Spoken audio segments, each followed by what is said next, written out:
If you ever want to trade tactics, I'm always ready.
Committed to memory, sharing my knowledge.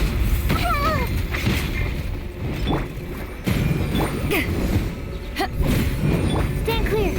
Absorption tech. Grow, grow, grow.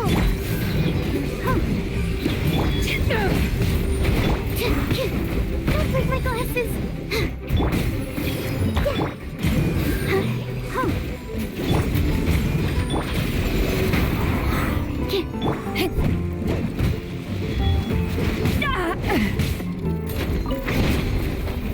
Where have you...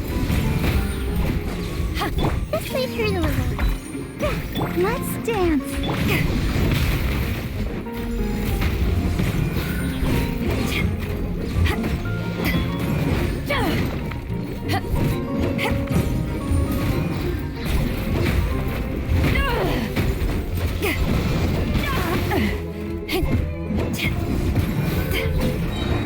To ashes!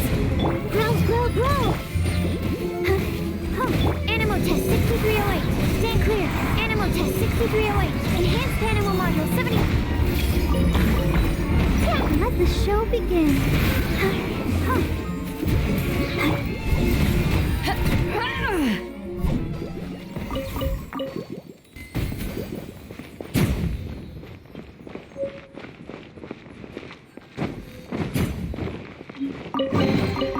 The more...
Something on your mind again?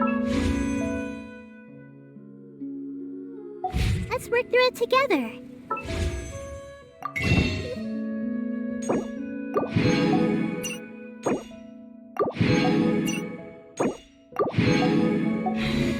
Heads are better than one.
Perception test.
everything.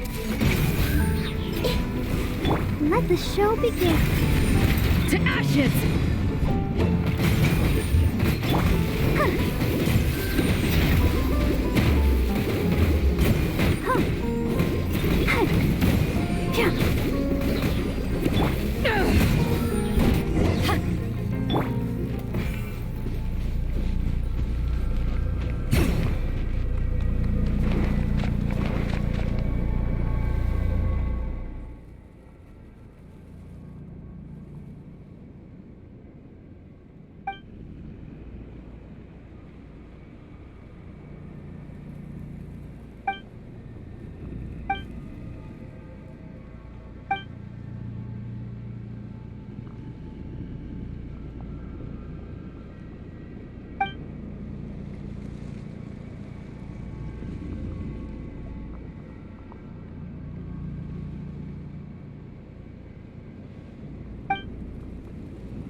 Protect us.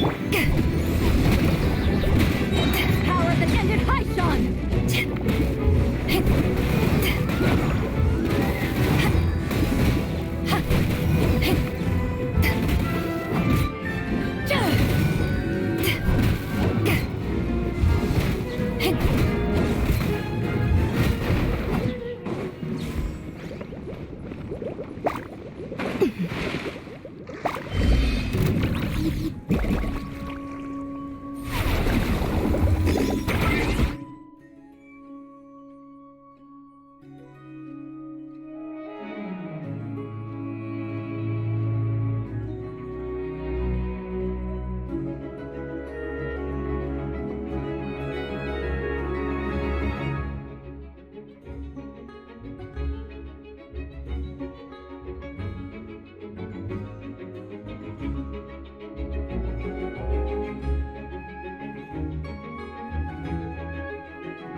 Leave it up.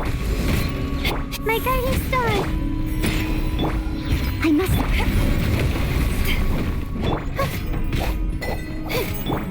I'm a rock. Not now. Beep, beep.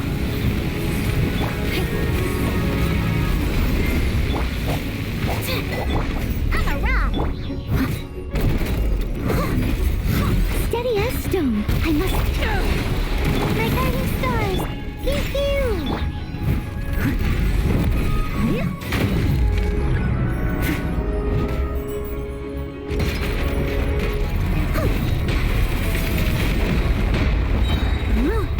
As a dutiful maid would.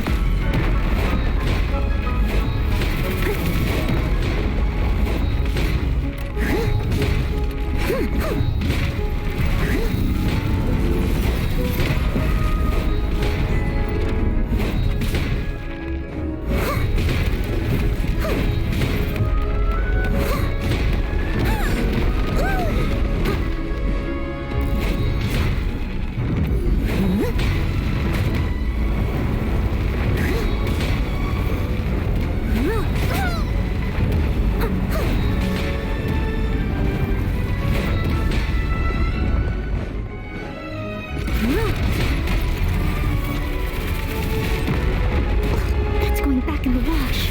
Steady as stone.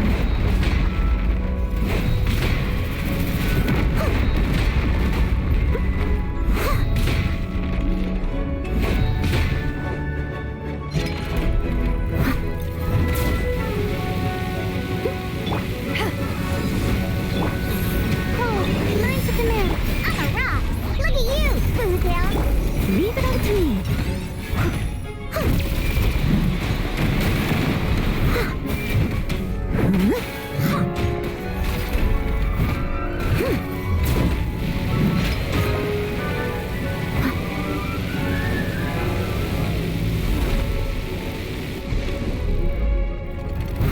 I must leave no stone.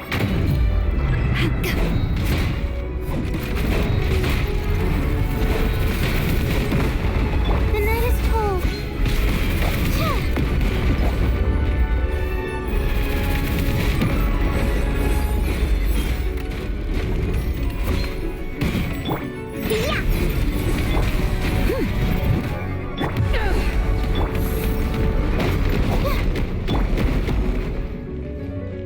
I'm a rock. Leave it all to me.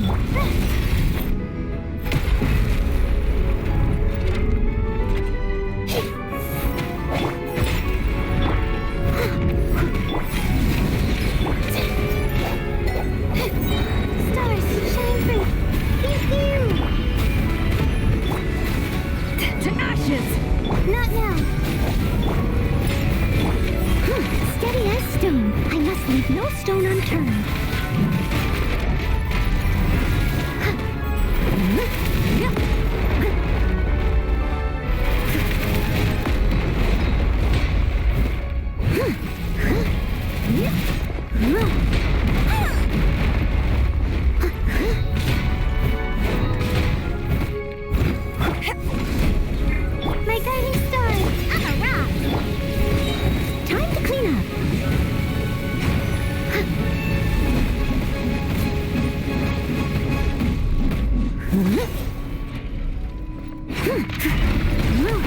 I'll catch up. The night is cold. Hee-hee.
A little dusty.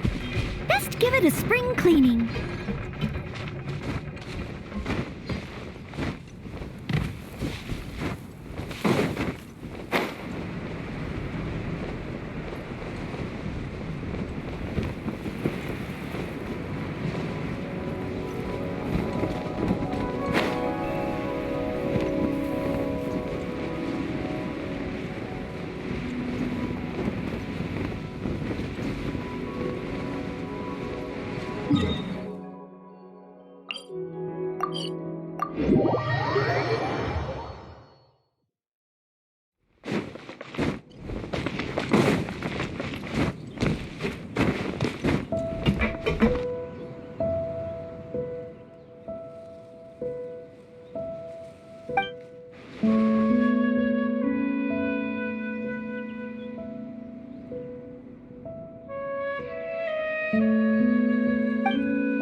Would you like some tea? I'll brew you some.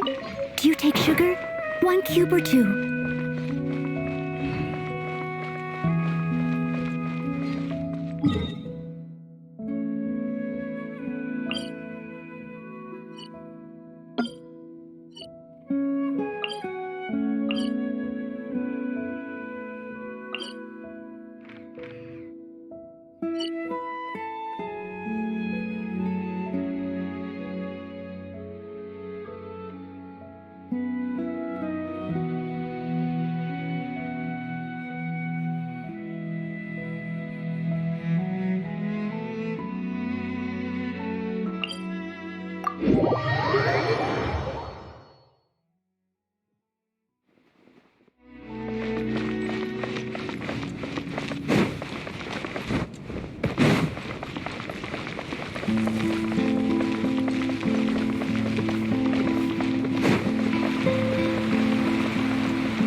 It's hard to remain on dry land for so long. Can never quite seem to get my land legs back.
Got a problem you can't solve. Everyone's laundry is still on the line.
It's Monsieur Nervalat.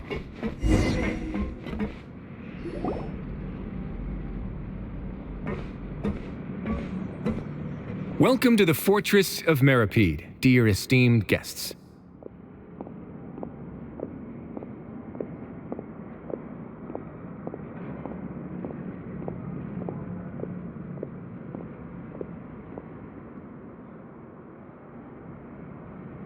We're back! Oh, and a greeting from none other than the Duke himself! Guess we've made a name for ourselves at this place. This isn't anything new.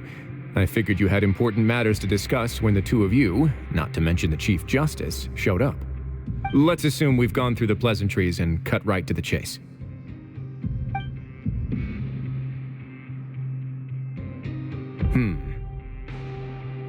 I do remember a thing or two about Domenico. He once attempted to round up the other inmates and instigate a protest. Who does this guy think he is? Paimon hopes nothing came He once attempted to, I said, meaning that it was over before it even started. And now he's threatening Melazines, is he? To be honest, Domenico doesn't seem like much of a conspirator. The fact that the three of you bothered to personally investigate raises a flag. Is there something else going on behind the scenes here? He's got the same concerns we do. I am concerned about this incident because something similar has occurred in the past. I wish to meet Domenico in person and have my questions answered. That's an easy one. Let me think. I think he's at... Oh, did I hear someone say Melazine? What happened? Siegeween! Yeah, and we're investigating. The person who threatened her seems to be imprisoned here. Really? Is Kiara gonna be okay? There's no need to worry. Clarande is protecting her as we speak. Well, that's great. But if the criminal's still... Is there anything you can do about this? Ah, head nurse. Do you require me to personally deal with the criminal? Wriothesley. Okay, I get it. I'll bring Domenico to you. That's your only demand, correct? Think of it as more of a humble request. I'm here on my own accord, not to formally transfer a criminal for trial. I urge you to set aside any concerns. Thanks for the trouble. Consider me in your debt. Whoa! If Paimon were you here, Grace, Paimon would take this chance to ask for something really important. Well, were I still a criminal, I'd probably ask for a lighter sentence. But I'm sure Monsieur Neuvillette would reject that. But enough jokes. I'll look for Domenico and bring him to you. Make yourselves at home. Our dear head nurse has mentioned you quite a few times, so I'm sure she has a lot to say. Please come with me to the infirmary. Ah, and watch your step. There's some pretty dark areas, so make sure you don't trip over anything.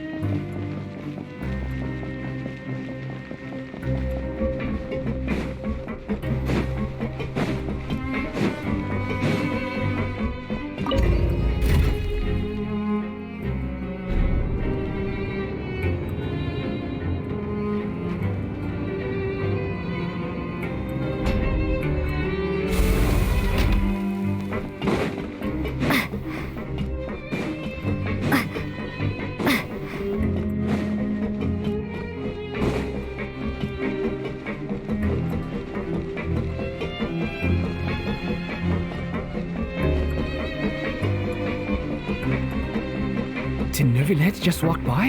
Now that I think about it, I can leave this place soon. Huh?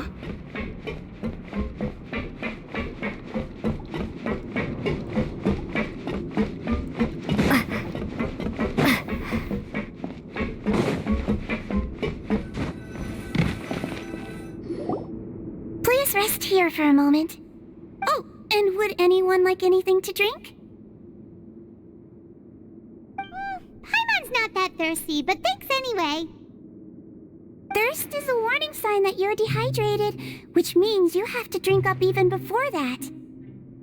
I'll bring you some tea. I'm sure you'll have a lot to talk about.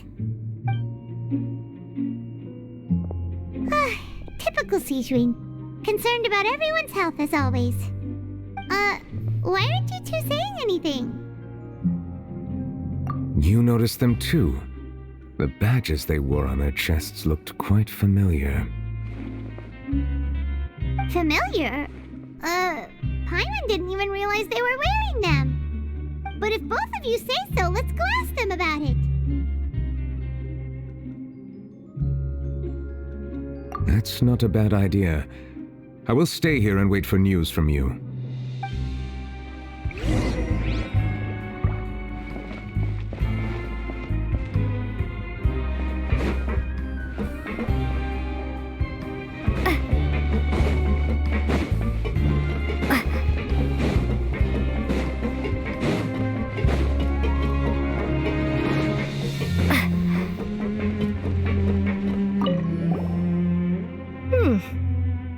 You two look kind of familiar. It's the symbol of the mutual aid network designed by our first president. From what I've heard, it's based on something called a Medal of Peace. I've never seen one of those medals for myself, though.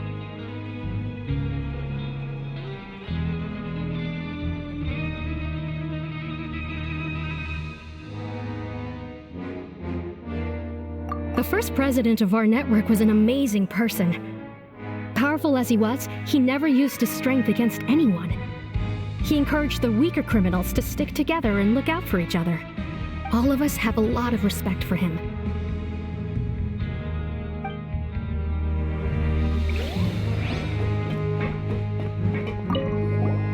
Interested in joining the Mutual Aid Network? If you'd like to learn more, here's our flyer.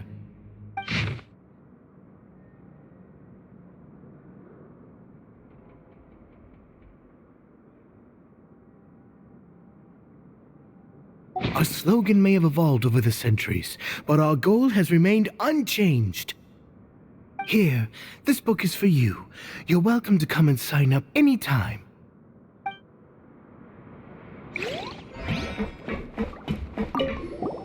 Anything you need? Oh, this? Are you interested in joining the Mutual Aid Network? What's that? We have a very long history, going back as far as 400 years ago. We have never had many members throughout our history, nor do we have much of a reputation, but everyone treats each other like family. Helping each other is our purpose. At the same time, we seek to maintain just dealings as much as possible. Sounds like a pretty neat organization. All we want is to defend ourselves. None of us have ever committed serious crimes, and we're not especially powerful either. We're at a natural disadvantage here in the fortress. But people won't give us a hard time if we stick together. We should have gathered enough information. Let's head back and talk to Neuvillette.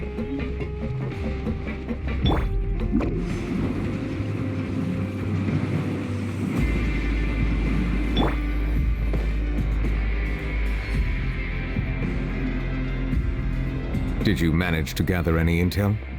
Mm-hmm. The people who wore the badges belong to an organization called the Mutual Aid Network. According to them, the badge's design was inspired by the Medal of Peace.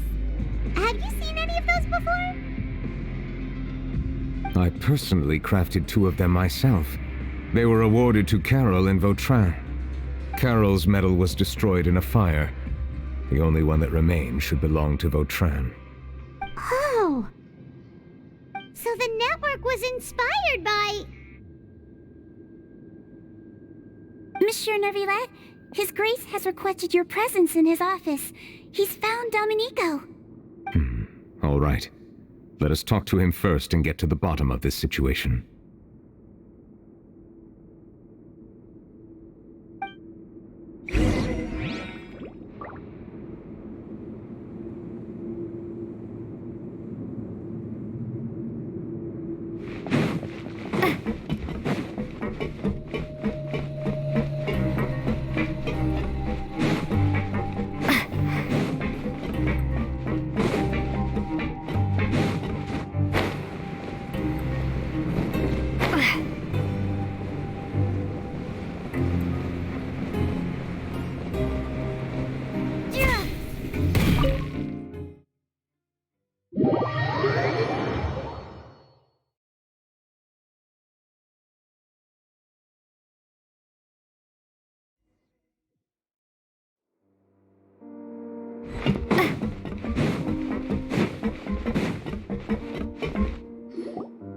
Allow me to introduce this fine gentleman, Domenico. Why don't you explain everything to him? Neuvillette? What do you want? What are you gonna do? Kill me? Calm down. I merely want to ask you a few questions. Was it your idea to send that letter to a Melusine? Hassan has already confessed, so there really isn't any need to keep hiding. That idiot! I can't believe I trusted him. Let me ask this another way. It was your idea to send that letter, correct? Yes. Who is pulling your strings? What? You're not trying to frame me for something I haven't done, are you? It's best if you realize the gravity of your situation. The Chief Justice of Fontaine has been personally investigating your case. I assume your previous attempt to incite unrest at the Fortress of Meripede has something to do with this as well. I admit I acted on impulse. I'll tell you the truth. But before that, you must ensure my safety. I can do that. You see, we're all reasonable people here. I only intended to do some small business at first. Someone contacted me about delivering some goods and promised me a generous sum of more in return. After making a few trips, I was suddenly approached by the Marechaussee Phantom. They accused me of smuggling prohibited items, and I was put on trial. But I refused to accept any of that. The ignorant can be rightfully absolved from guilt, right? Well, I suspect that someone got me locked up here so they could get their hands on my goods. And then you decided to take revenge on the Melazines? Over that? My initial target was Nervillet. Everyone in the Fortress of Meripede was declared guilty by him after all. So they must more or less hold a grudge against them, right? If I could get them to strike back. But for some reason, no one wanted to team up with me. That mutual aid network in particular. What did those nobodies even gain from trying to challenge me? Seriously. In the end, I had to redirect my focus onto Melazines to salvage things. I recall that Kiara was the one who confiscated my goods for inspection, so I asked one of the more approachable guards to send a letter, claiming that I meant to contact my family. But the letter was in fact addressed to Essa. I requested that he write a threat letter to Kiara and force her to resign from the Marechaussee Phantom. Am I to assume that the claims you've made are your own thoughts? Have you been in contact with any suspicious people recently? No. Is it true that all members involved in the smuggling scandal have been caught? Yes. And that's all I know. Sigewinne, please take him back to the detention center. I'll deal with him later.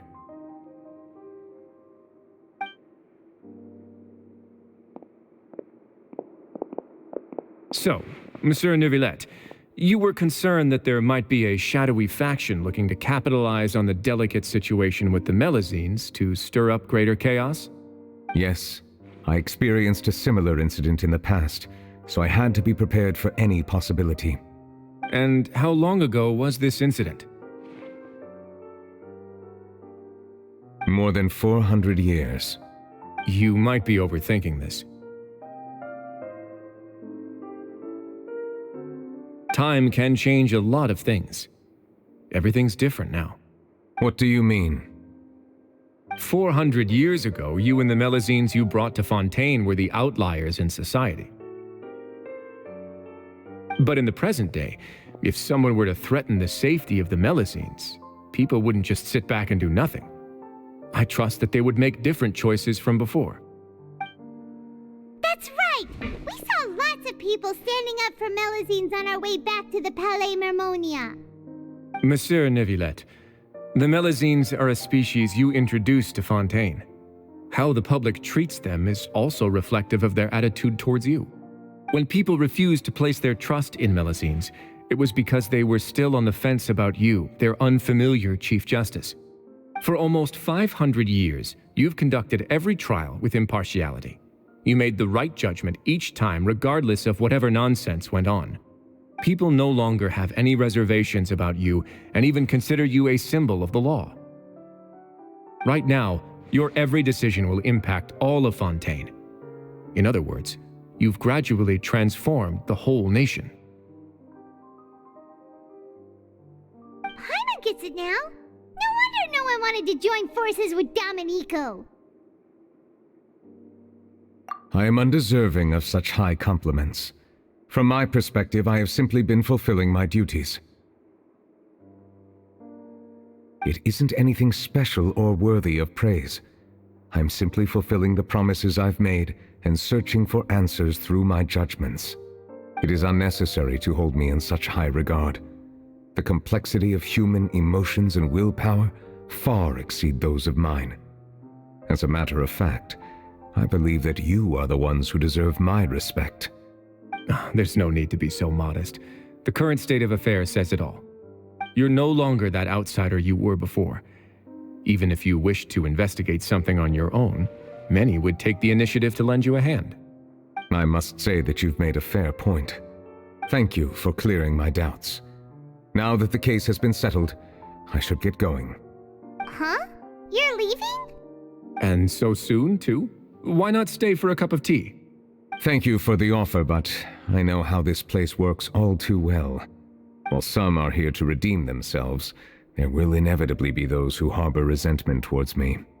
The less time I spend here, the better. My presence could very well result in an unwanted disturbance. In that case, I'll have to insist. I still have 2 more things to say. Please, go ahead. The first is about the guard who helped Domenico send that letter. I know of what you speak. The guard was indeed deployed from the Palais Memoria's staff. However, as I mentioned earlier, I visited today on personal business. Therefore, I leave that matter in your hands. Well, that makes things a lot easier. Hey now, don't let your imagination run wild. Those from up there have a tendency to sympathize with others. However, down here, such thoughts will put you at high risk. I'll have a chat with the guard and remind him to take precautions in the future. I see no issues with that.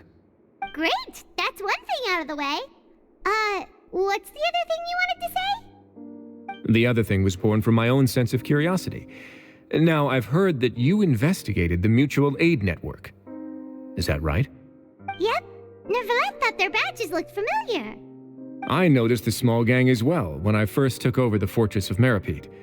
They were not great in number, but every member always made sure to stand up for what was right. I've looked into their founder, Vautrin, who once stood trial and was sentenced to imprisonment in the fortress. According to existing documentation, Vautrin remained disciplined throughout his imprisonment. He had never once engaged in physical or verbal aggression. In other words, how he presented himself in prison was very different from his behavior in court. What? During his trial, I could sense that his feelings were complicated. He appeared to be full of resentment, and I believe he had every right to feel that way. Perhaps he had been putting on an act. An act? Neuvillette and Vautrin had a close relationship as superior and subordinate. Vautrin must have known that the Chief Justice would make an impartial judgment. Thus, the more resentment he displayed, the clearer it would be to those present that you were upholding justice. And to those who had been sitting on the fence, Vautrin's act was a very meaningful one. That's all from me. Does anyone else have anything to say? Now's your chance. I don't have anything to say, apart from expressing my gratitude, that is. Well then, let us head back. No need to see us off.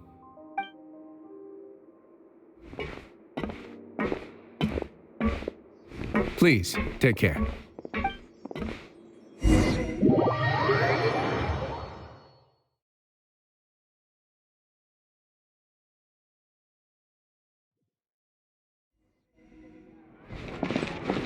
That trial is something I rarely bring up in conversation, but I have always felt deep regret for what happened to both Carol and Vautrin. The words he spoke in court often replay in my mind, as if urging me on to do something. But Risley said he never resented you, right? Isn't that a good thing? I believe I now understand what he wanted to tell me. I feel conflicted about those words. How should I describe it? Surprise, relief, fear, and regret. But this blend of emotions has led me to finally understand some things. I would like to hear your thoughts, too. What do you think of me? Paimon agrees with everything Risley said. As Chief Justice, every single one of your trials makes an impact on Fontaine. What do you think, Traveler? Hey, any comments? What I really think is, every trial you've ever judged has left its impression on you. And that's what makes you who you are today.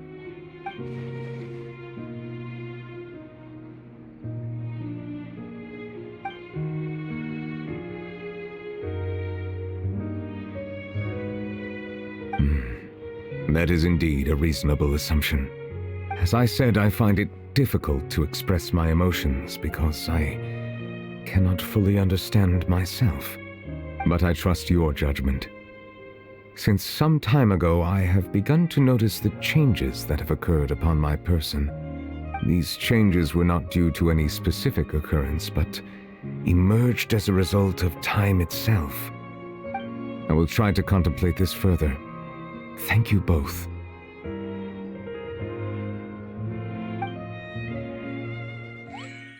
Oh, huh? It's raining! Oh no, Paimon forgot to bring an umbrella! Come on, let's hurry before it rains harder!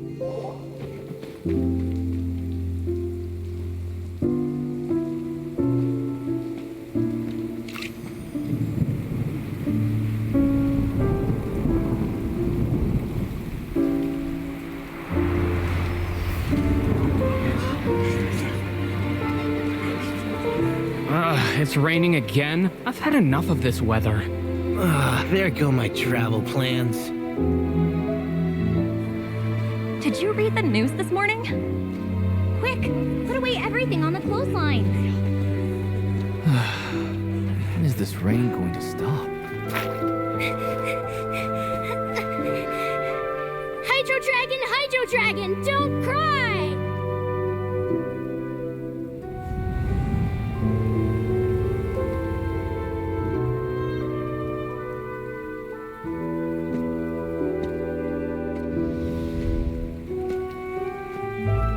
They're planning to reanimate the monster. We have to report this to the Chief Justice.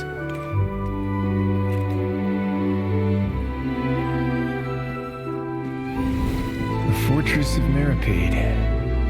It's a good place for me.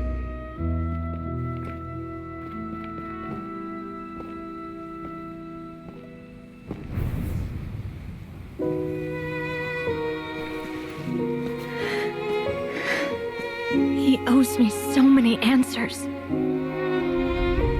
Nervillette? You could say he's the real symbol of Fontaine's justice. Watch him closely. He could be trouble.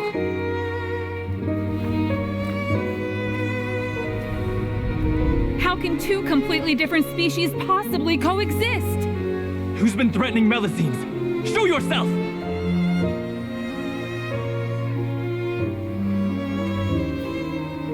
You will see much in the human world, from the delightful to the depressing.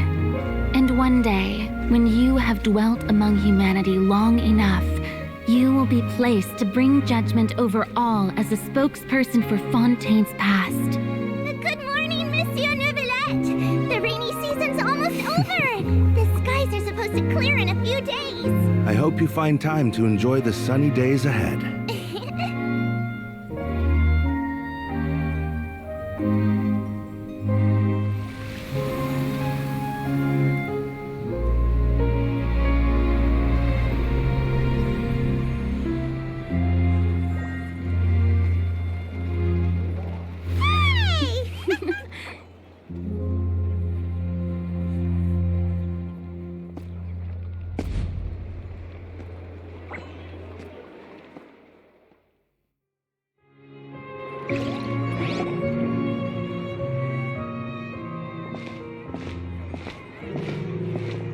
Is the matter resolved?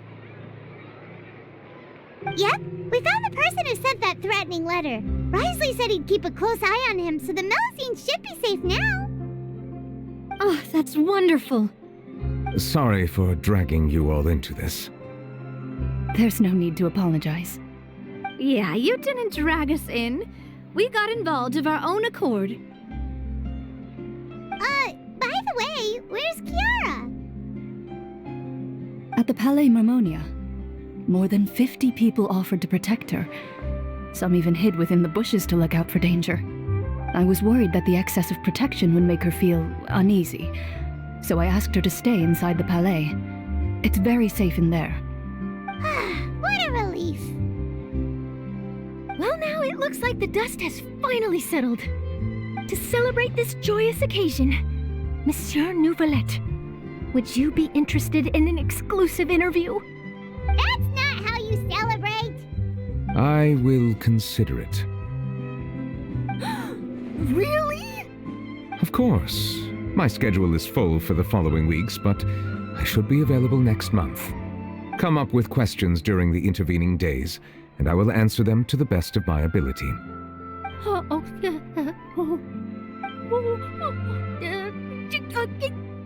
Yes! Thank you so much, Monsieur! Now, if you'll excuse me, I must head back to the Palais and issue a communique to publicize our investigation results.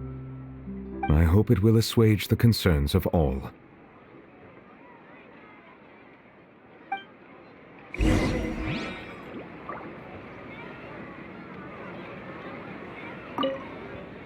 Oh, an exclusive interview!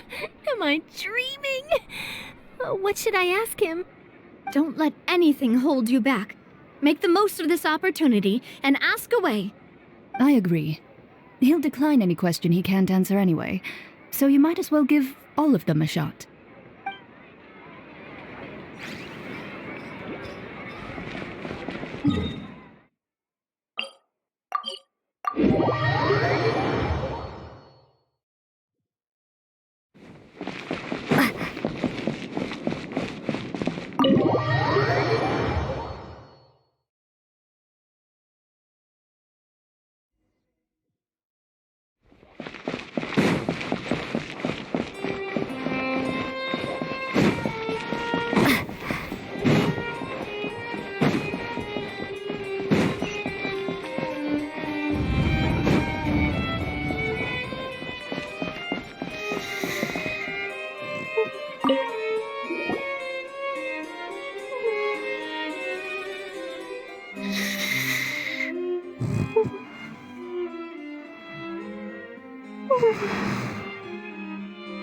Kiara?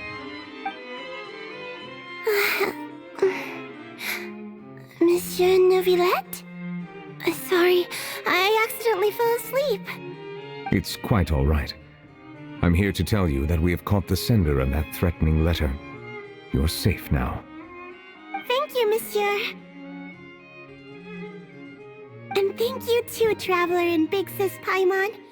Everyone's been so nice to me, so I've always felt really safe. Do you remember Domenico? He was the sender of that letter. Let me think. I can't remember. My memory isn't that good, so I easily forget things. By the way, I saw Carol in my dreams just now.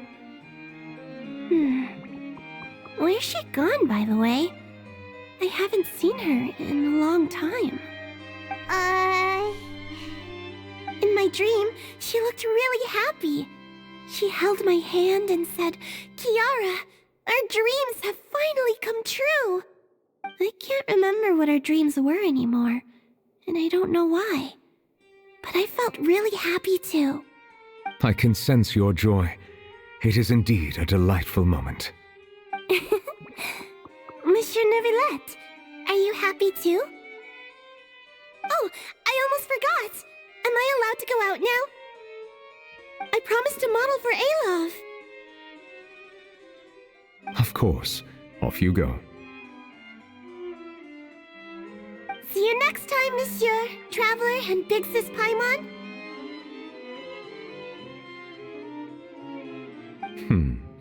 See you next time.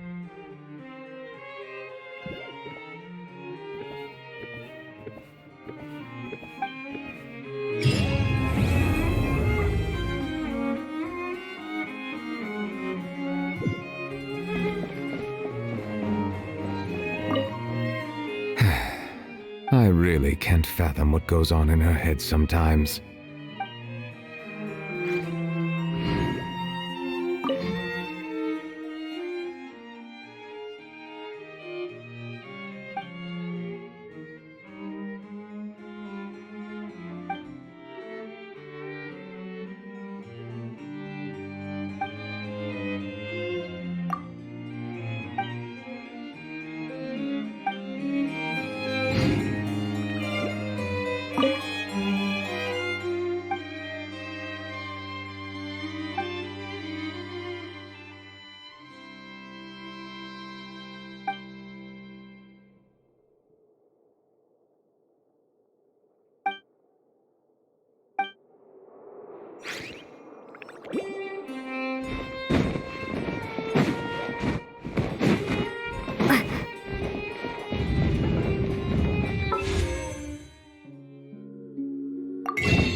We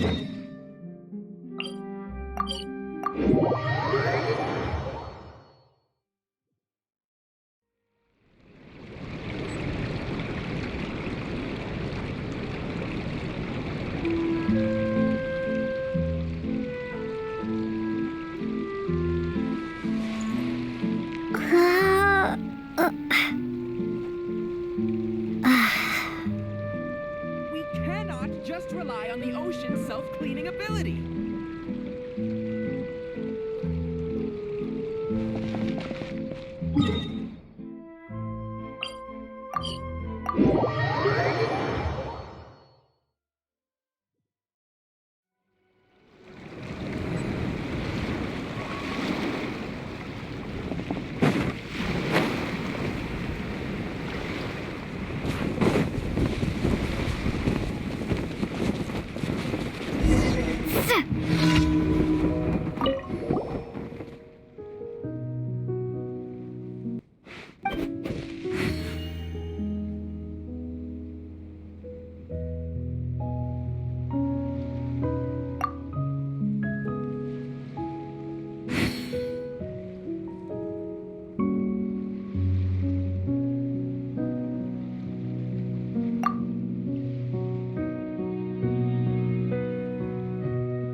Stand clear.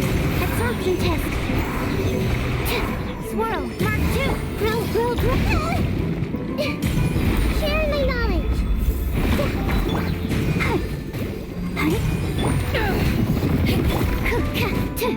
Animal test 6308. This may hurt a little.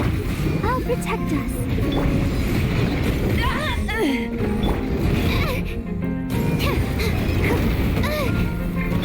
Committed to memory.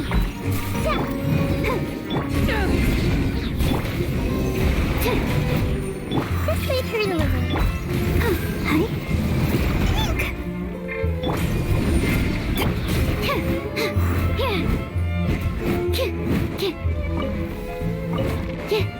Committed to memory. Let the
Ad Astra Abbott.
We have put in much.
If you ever have any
Huh?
Academic research isn't some kind of fad.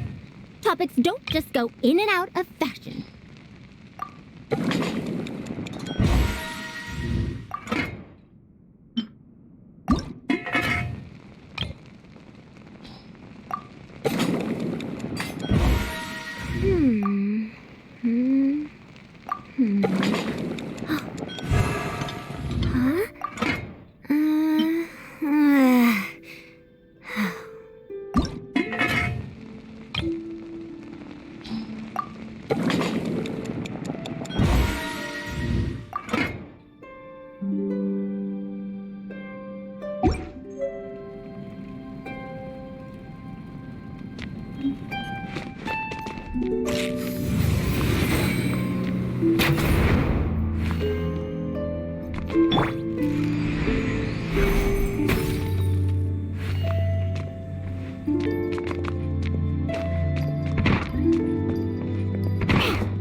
How have you been recently? If you ever feel unwell, don't... Sounds good!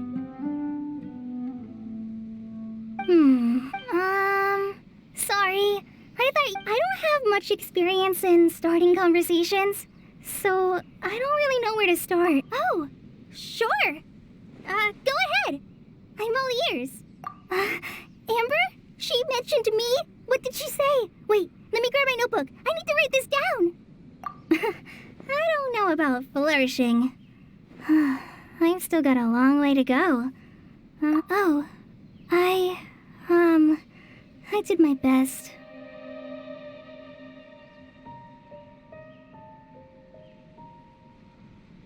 I learned a few new words recently. I wanted to get the hang of them, so I tried to use them all in my letter. But if that made it too difficult to read, I guess I was getting ahead of myself. I need to take it slowly and use new words more carefully. Better to mix in a few new words with what I already know. Really? Wow, thanks!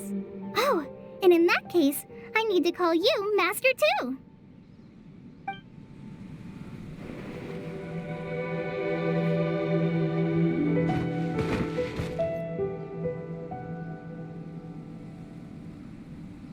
I'm here! Do you have a new story for me? I'll trade you some candy...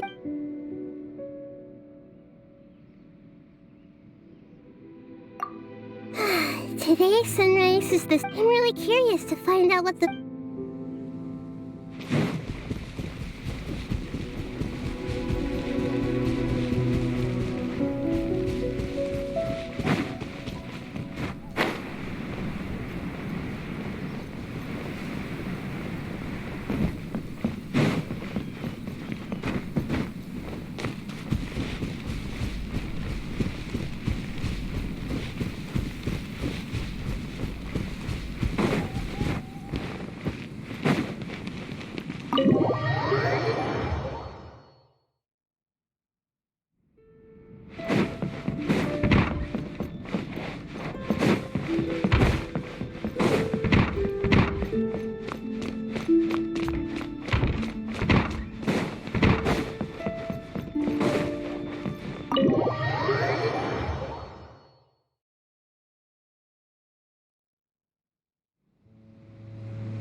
A 100 years have passed, yet there hasn't been any change to those dumb rules at the Academia.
A walk would be nice.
right, let's go.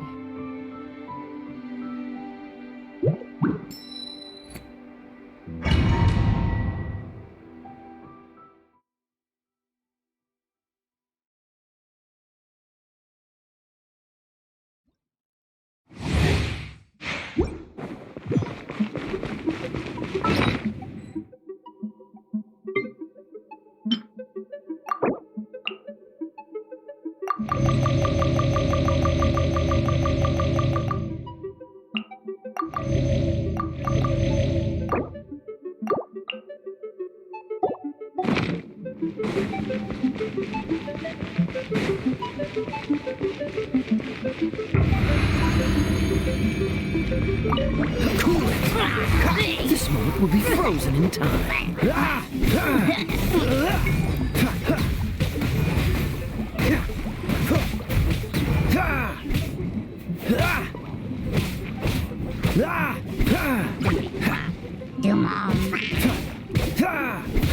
Dodge this.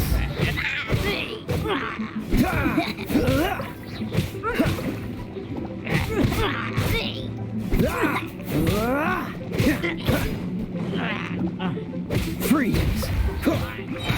What's the... Oh, so sorry.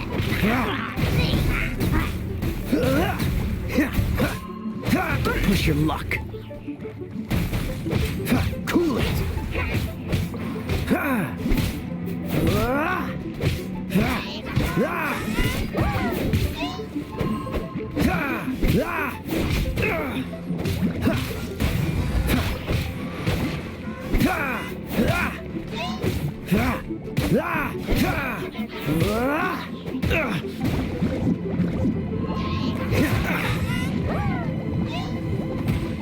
Freeze. Don't get frostbite.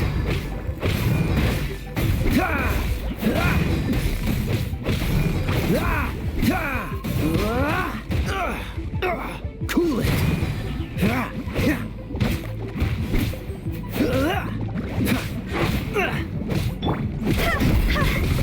Go! Cross over!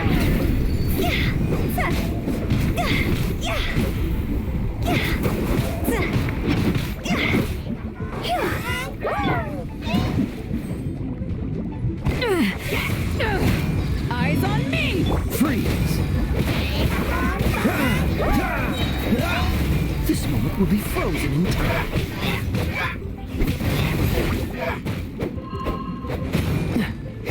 Cool it.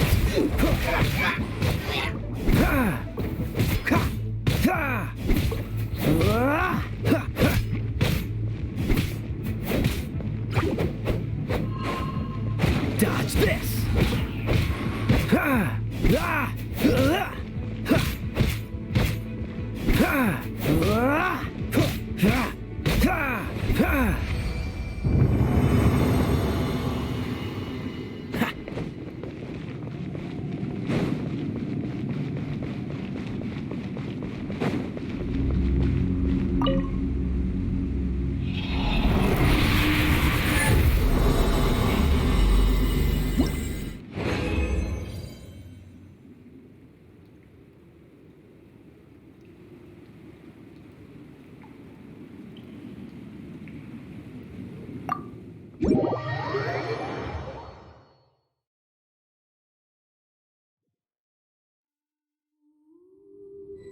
What's the hurry?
To ashes!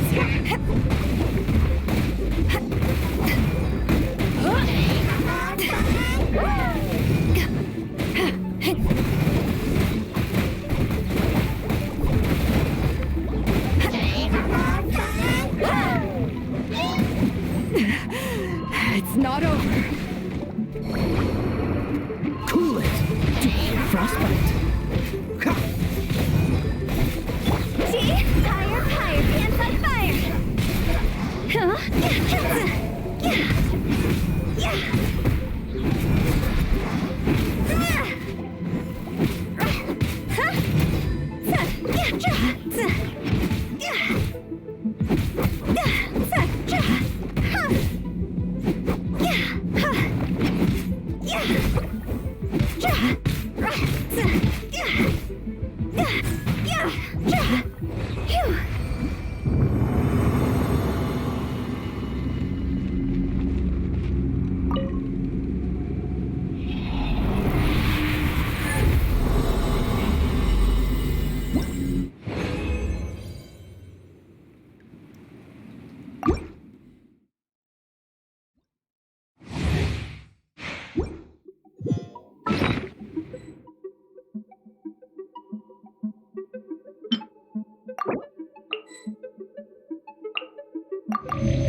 Oh, so sorry.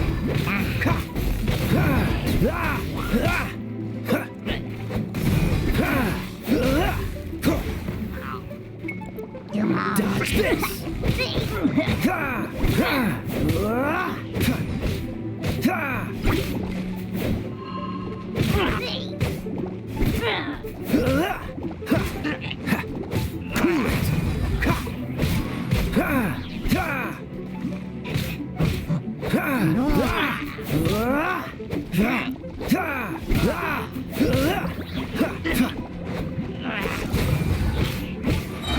This moment will be frozen in time to push your luck.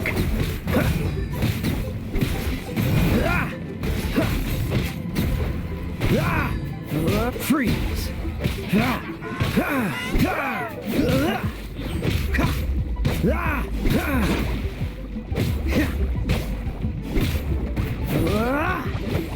Dodge this!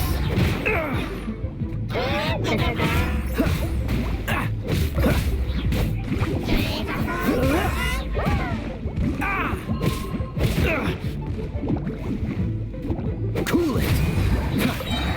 Oh, so sorry.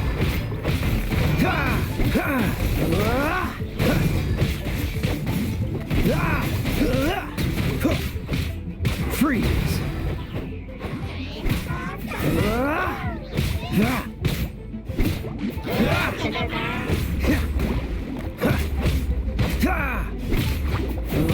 Dodge this!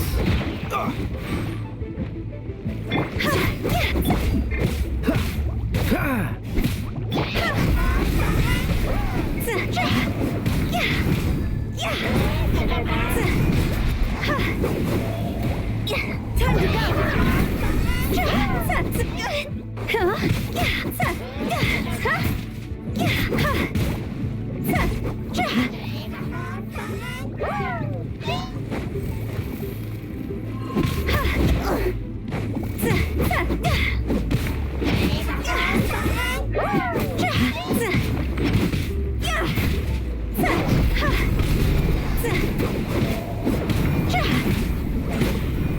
Go!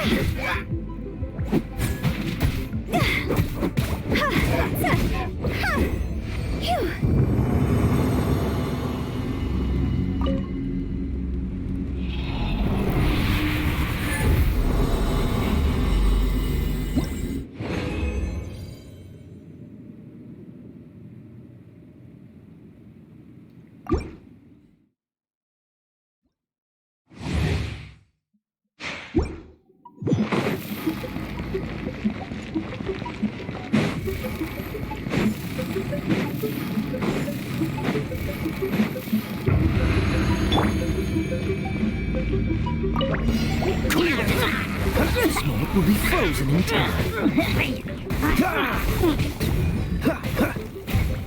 Freeze! This doesn't look good.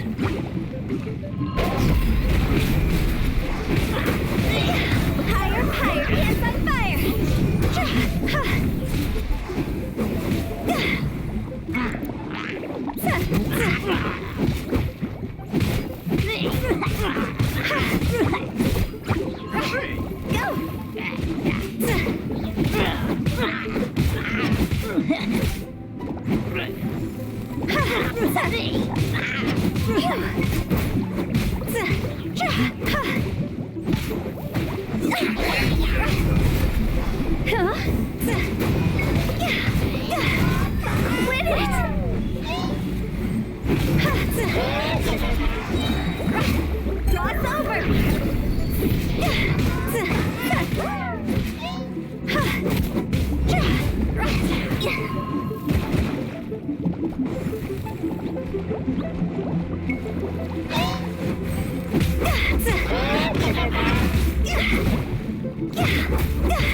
Just a scratch.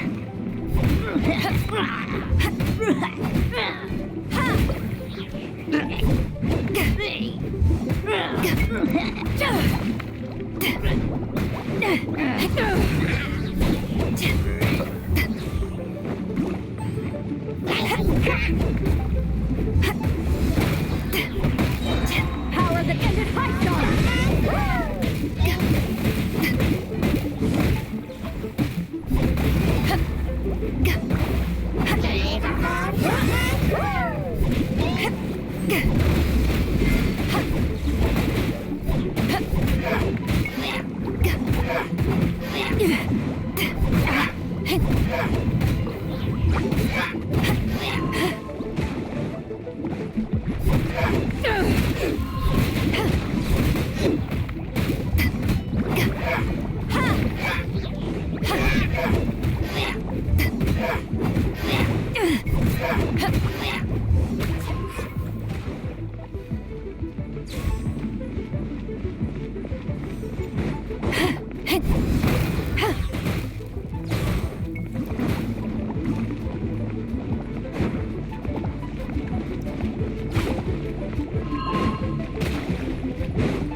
Oh, how exciting! You're also here for Mondstadt's wine, aren't you?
should I choose?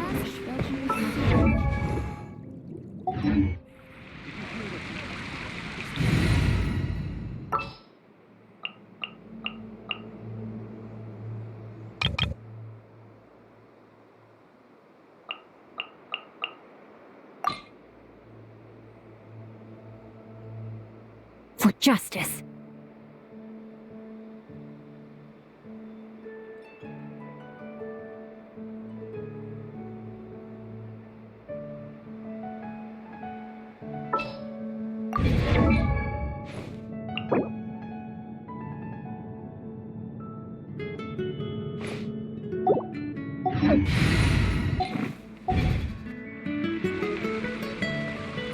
If you ever want to trade tactics, I'm always ready.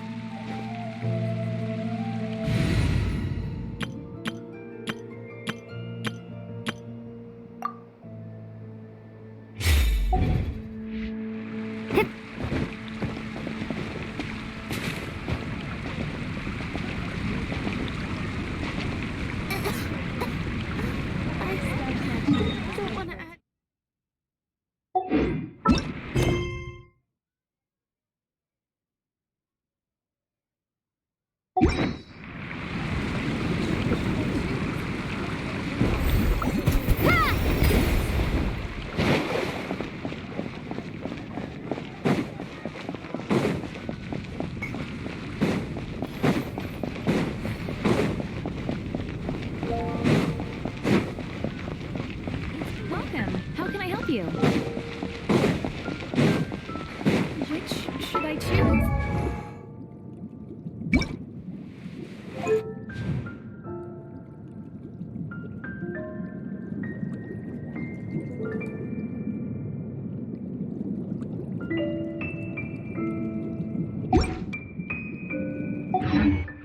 Ancient outlaw.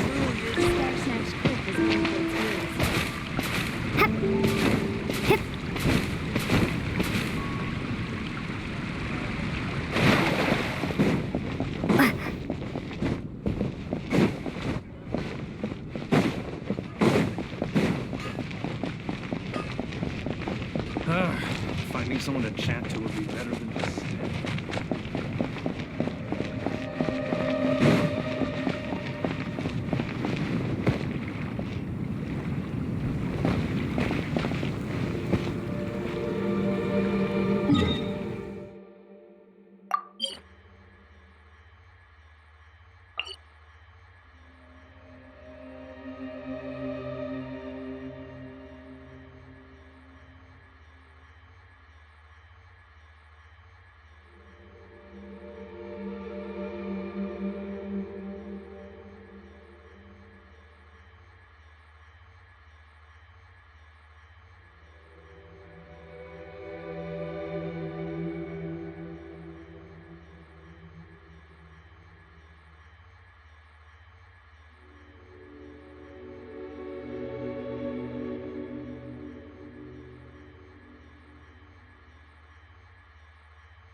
Hehehe, Forest Ranger Kale, reporting.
Fury.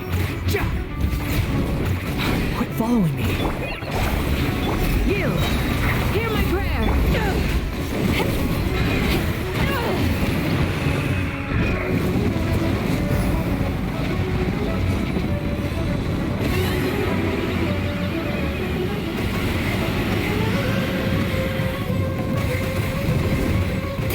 The wind rises.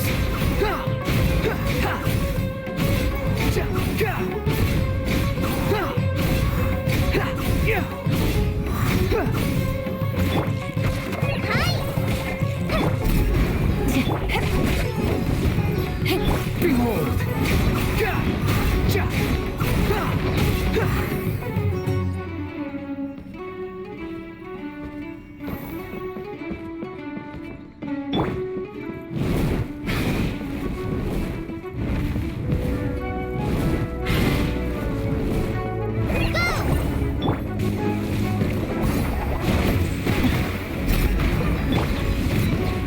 Swollen Fury!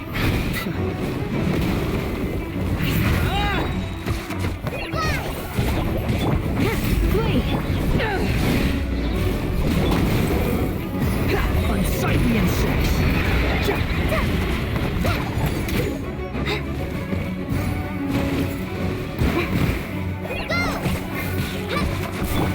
Yield!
It's futile.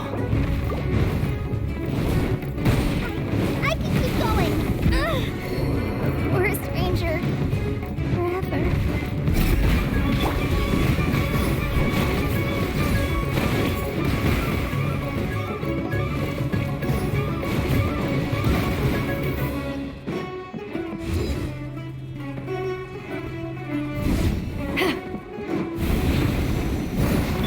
Yield!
Power that ended Haishan!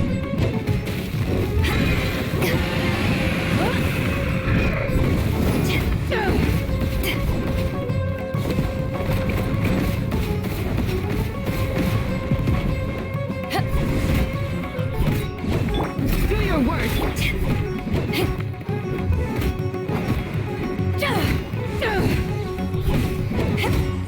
Flee!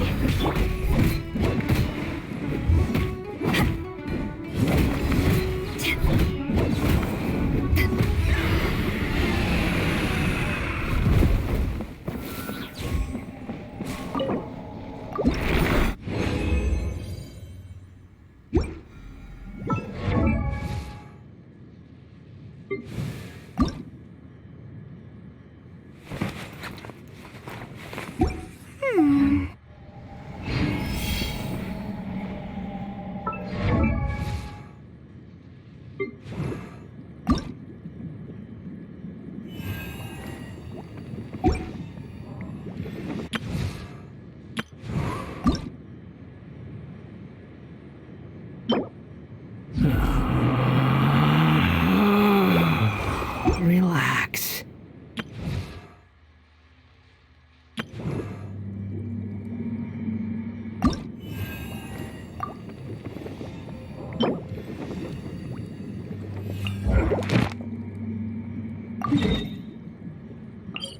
If you ever want to...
music.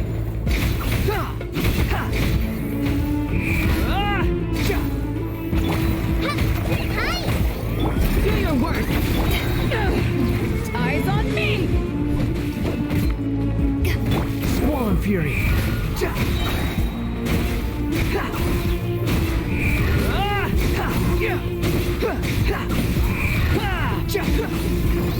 Cry louder. Yield. The wind rises.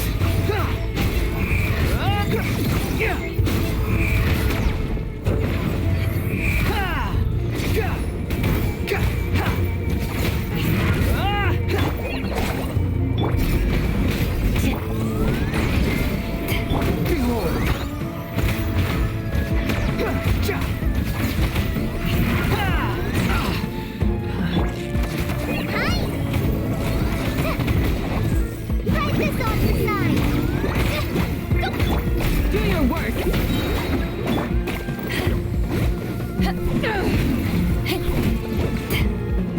The wind rises. Flee! We shall prevent...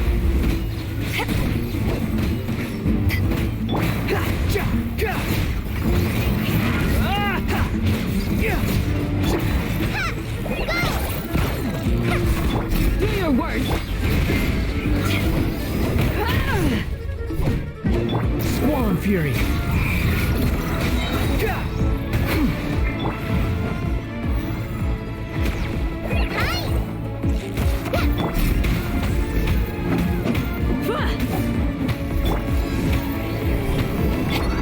Unsightly insects.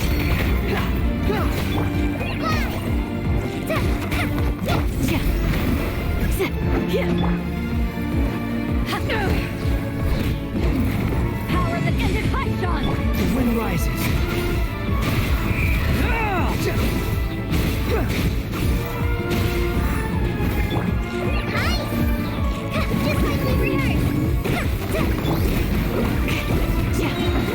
Hear my prayer! Swollen Fury.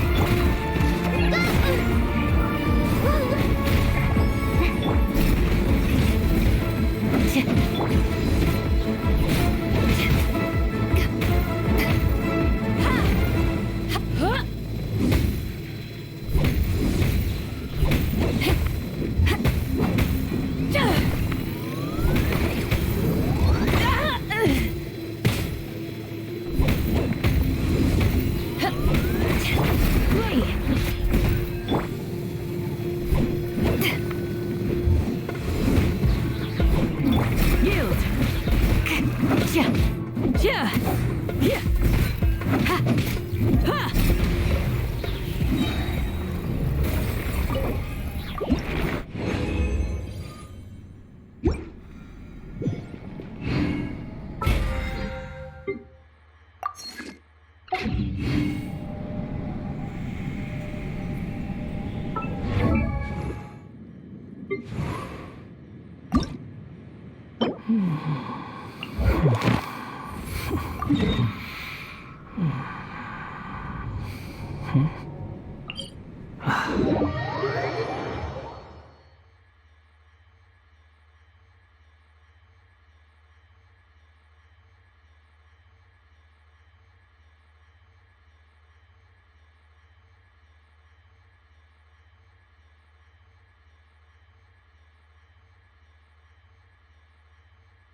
fury.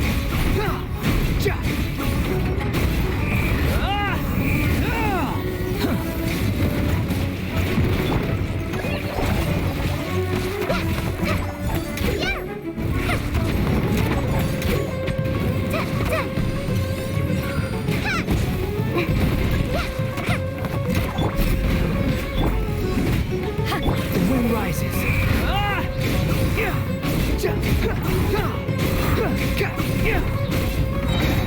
Know your place.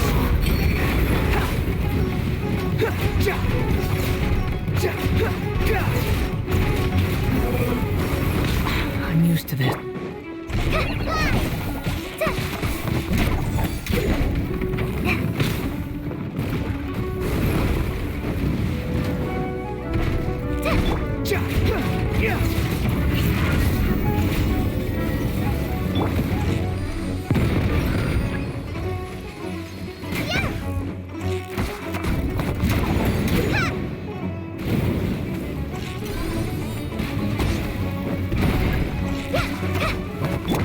Yield! Swan fury! Blade!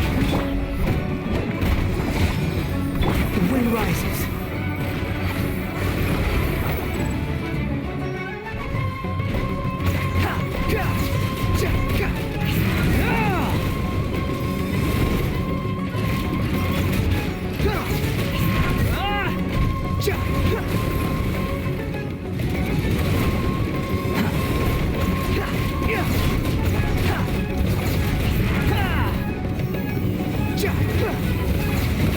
Quit following me. Into the abyss.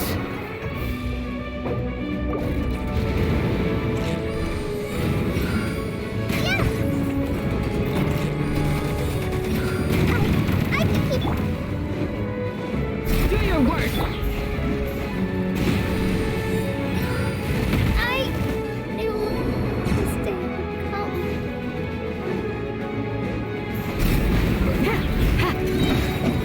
Grant us your blessing.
Let's get down to business. You! Behold!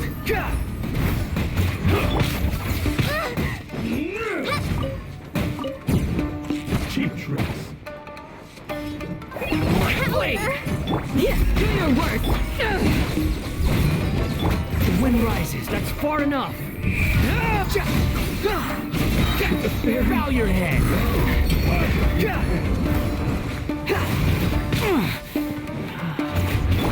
Wait! Swine fury!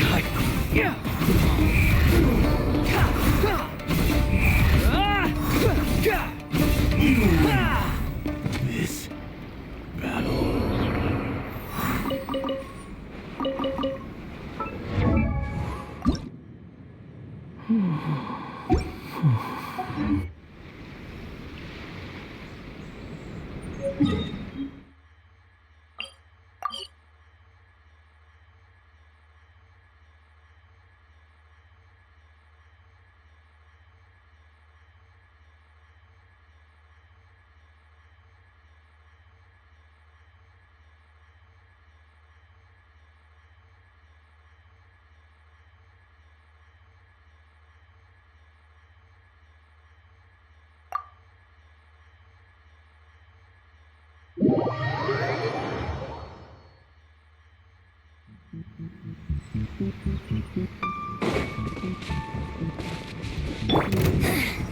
The insolent shall be punished.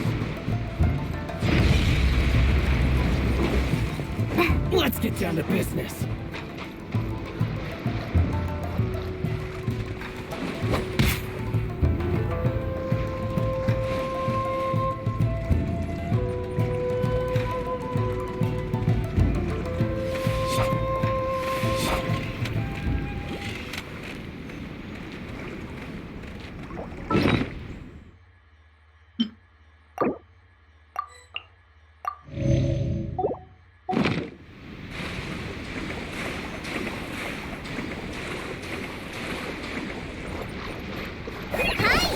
get down to business.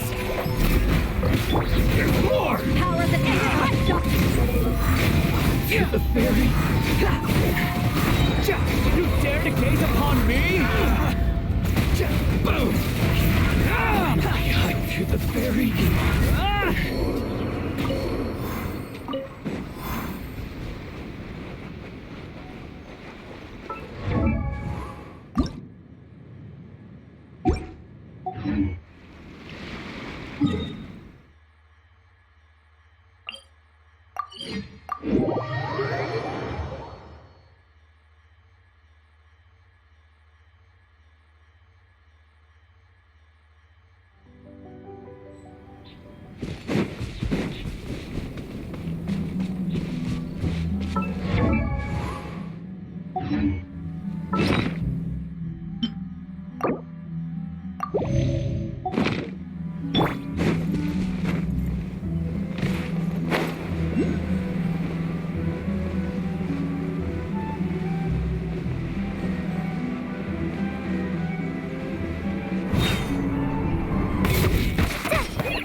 Yield!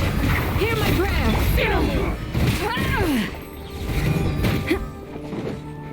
Behold!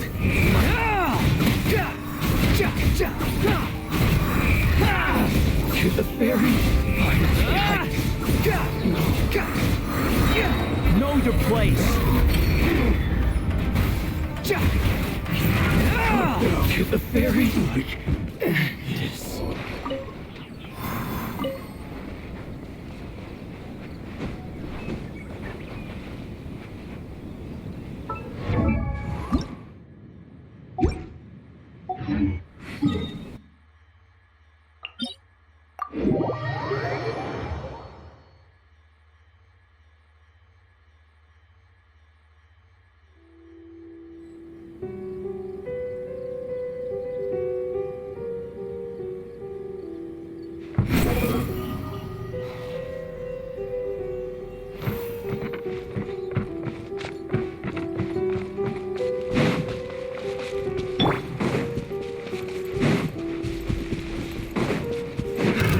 Another test.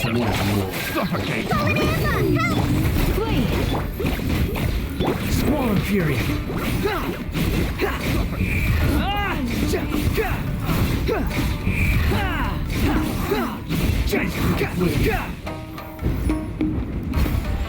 Keep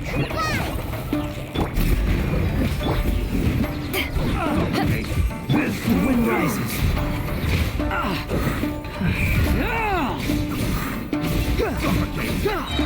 Bow your head! Take this! Suffocate! Yield!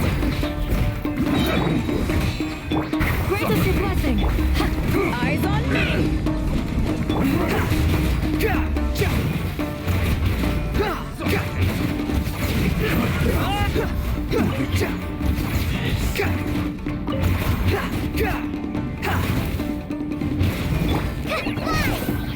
Do your worst! Picked the wrong test subject. The more the merrier. First round's on me.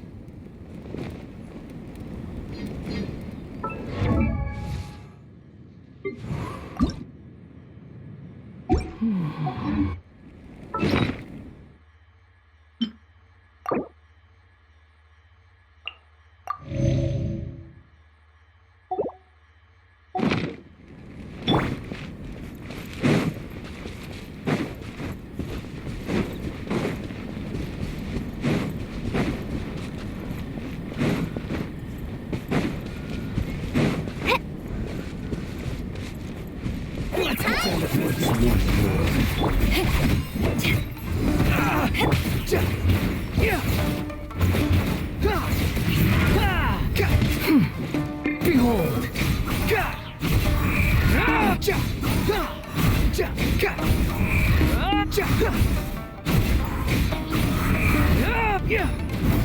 Over. Just like we rehearsed. Flee!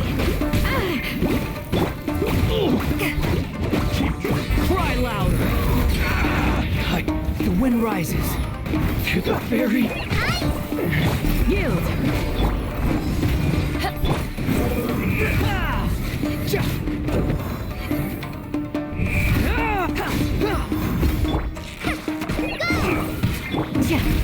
Hear my prayer! You haven't won yet! One strike suffices.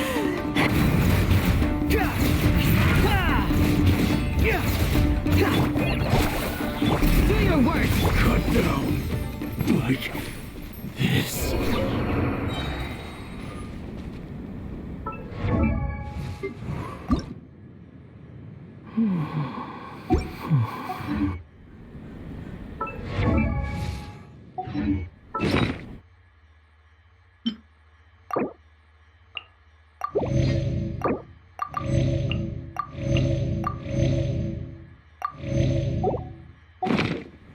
It's hard to remain on dry land for so long. I never quite seem to get my land legs back.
Let's get down to business. Yield! That tingle?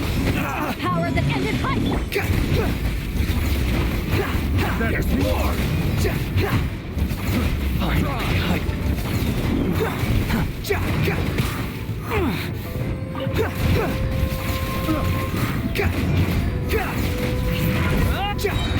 wretched vermin! In the dairy!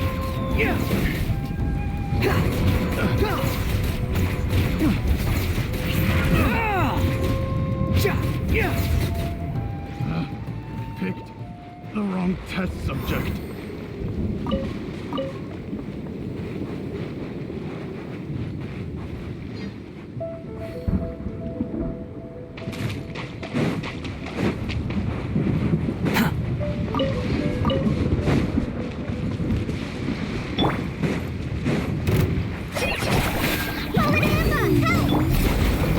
How's this? Squall Fury!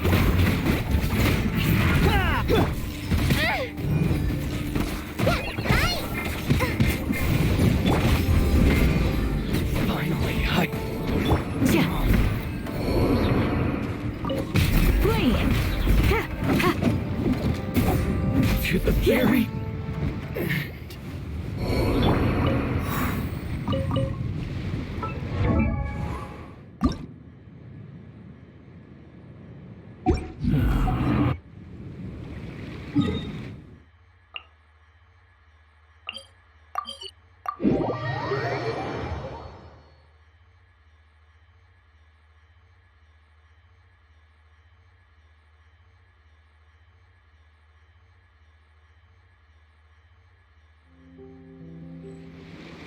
There's no need to exchange pleasantries. It's rather pathetic to...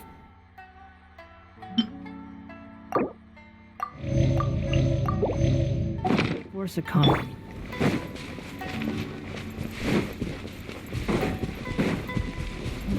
It's my lucky day! Yield! Grant us your blessing! The wind rises. To the very... You dare to gaze upon me? How amusing. Behold! Finally, very...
According to today's Forest Patrol route map, we need to head here first, then make our way over to there? There's a lot of writing.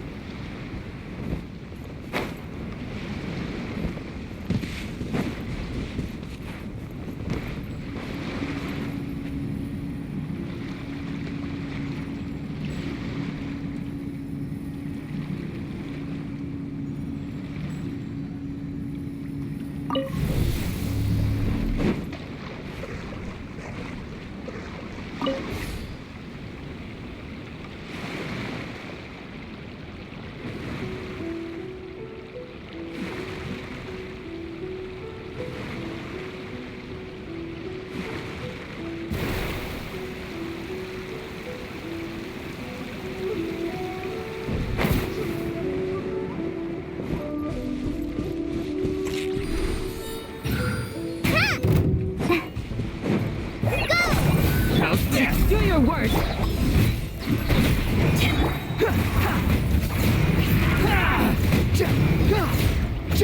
Boom! No. Quit following me.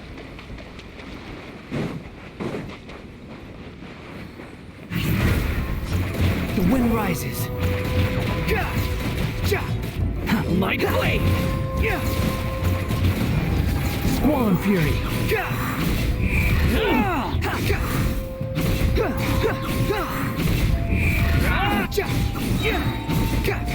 Know your place.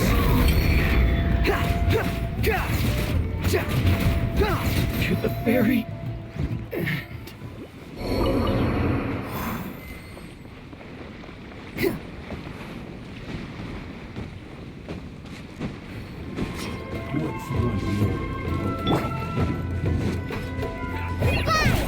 Just like we rehearsed! Yield! Eyes on me! Now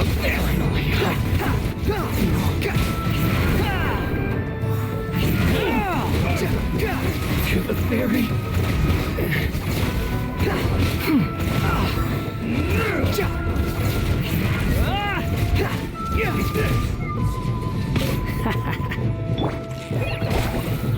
Do your work! I'm ready. You win this battle.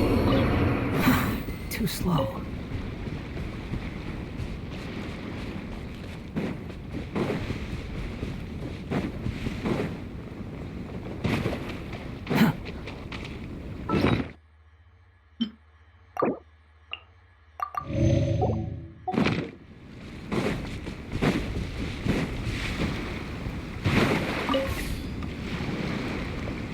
What's up, G?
louder.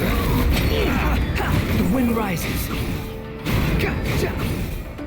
That's far enough.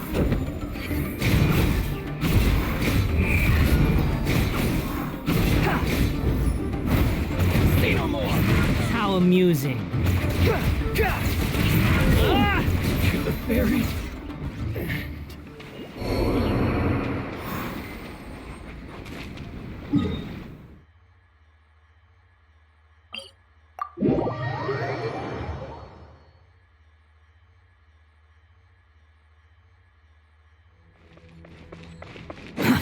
too slow.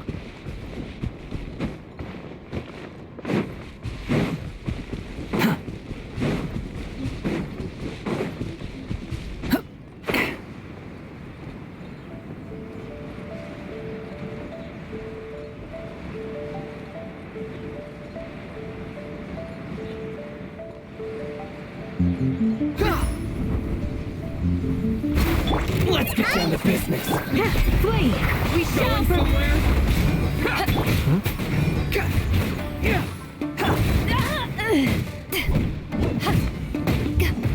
The very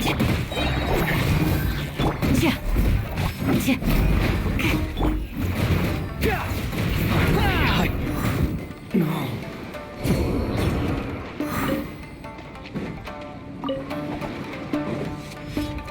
My blade! Squall Fury!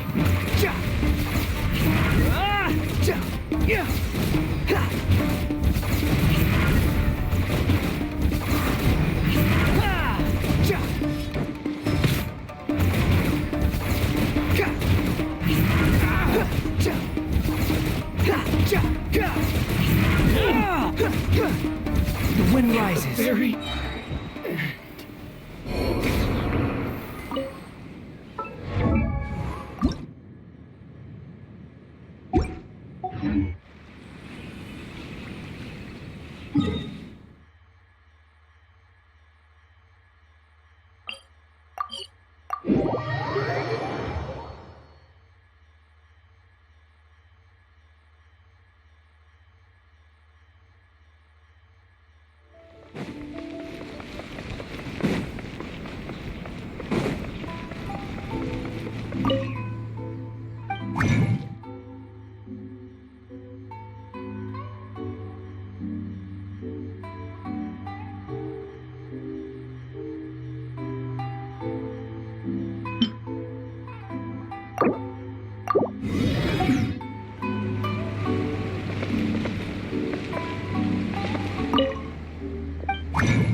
There's no such thing as pure freedom in this world. Even the wind cannot blow on forever.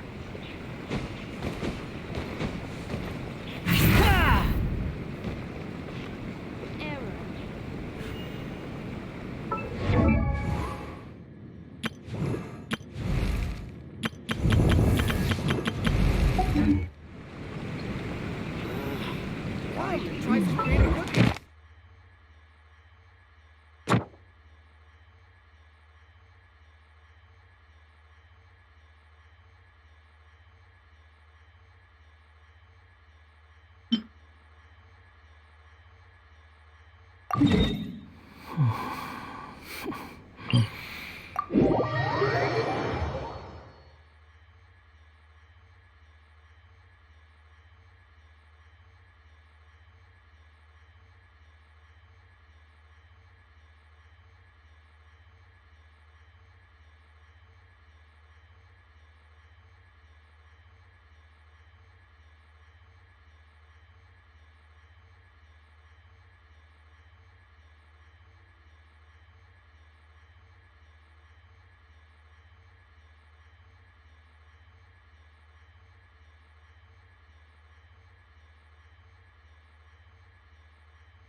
Just hunting some enemies.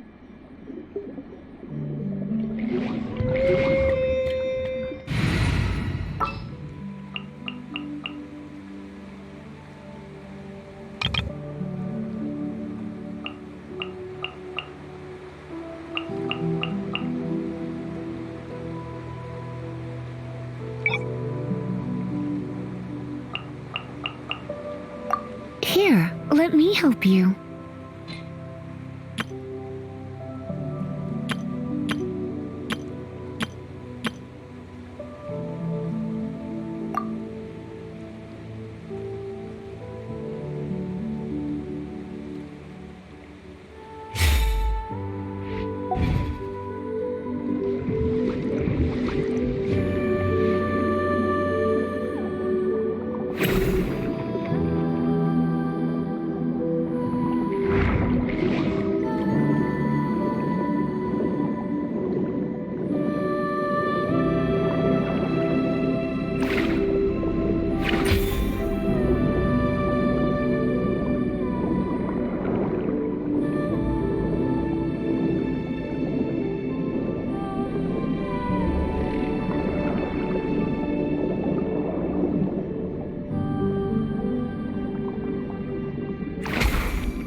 A reward on the road. Try again.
Let's get down to business.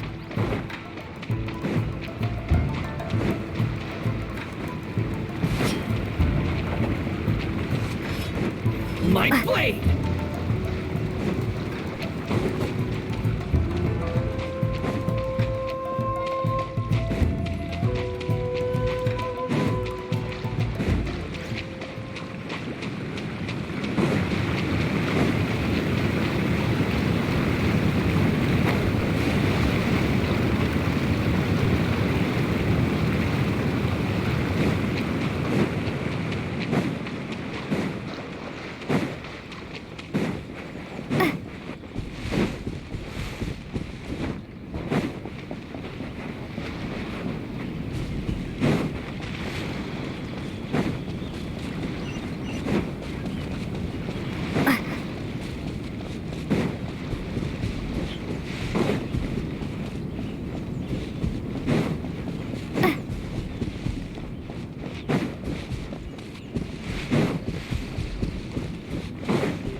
Yeah, you nearly got him!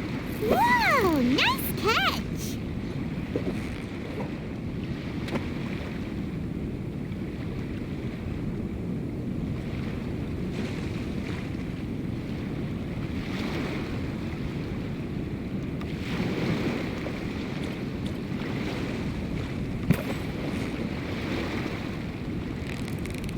Steady now, it's the... Whoa, nice catch!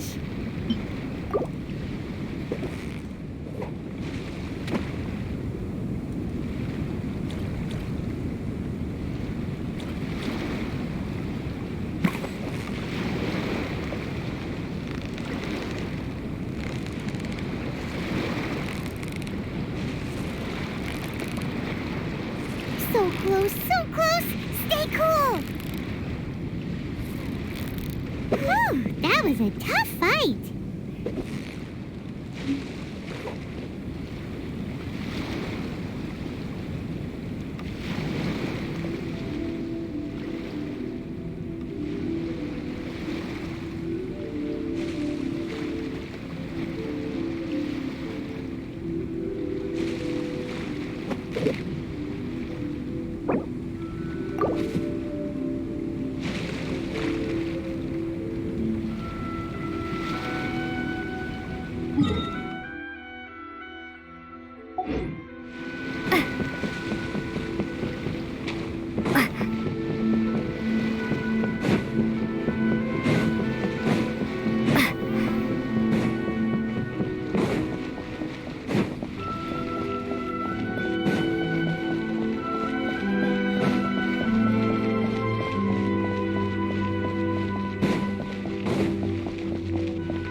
Shroud!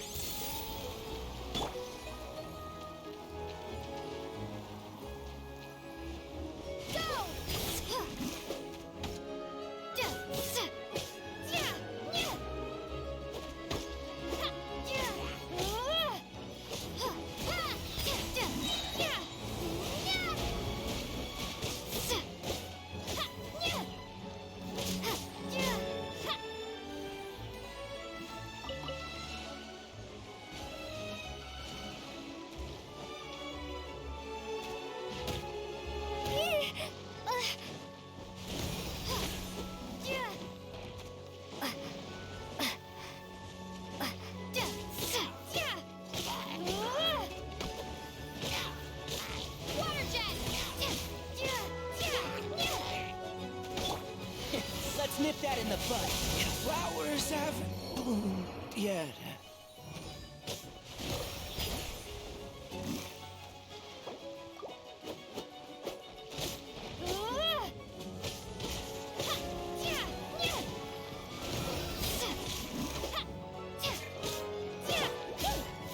One with the forest. Quake! I will have order.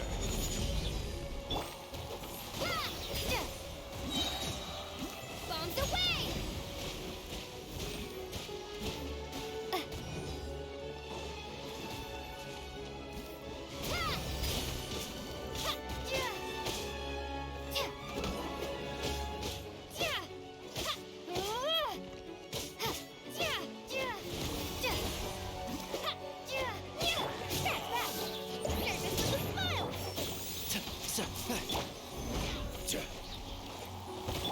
Water jet!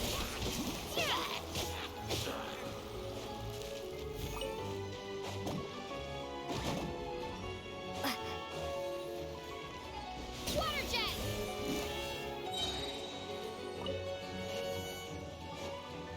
Wipe out!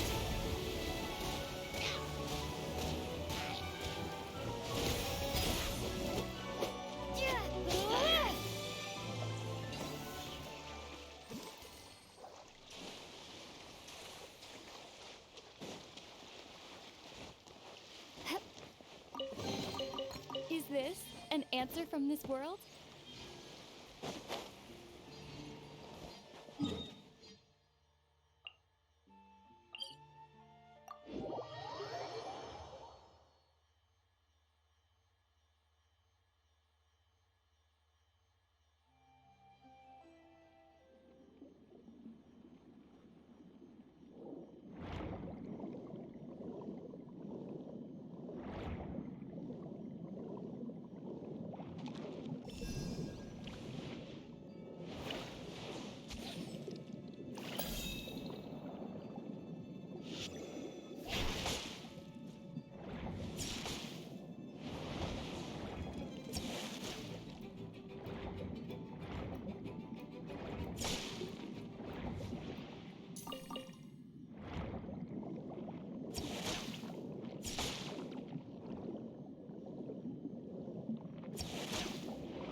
answer from this world?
Ready for trial.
It's almost time. Everyone ready?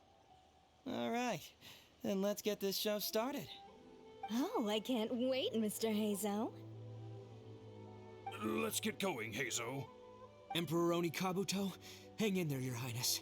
I'm coming for you. It takes years to make a fortune, but only a moment to lose it all to a scam artist. Welcome to the first Heizo Talks Fraud. I am your eponymous host, Heizo.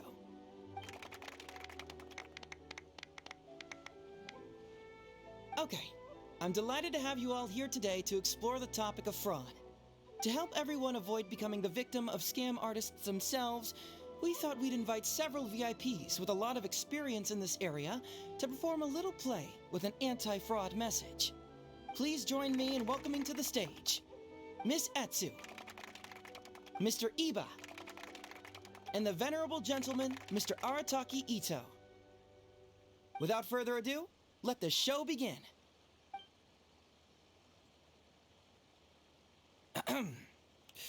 It was just another bright sunny day when a distressed Miss Etsu brought her elderly grandpa, Iba, into the police station to report a crime. There, they were greeted by a kindly Doshin, surname Arataki. Doshin Arataki, please help us! My poor grandpa has been defrauded! Doshin Arataki? You talking to me?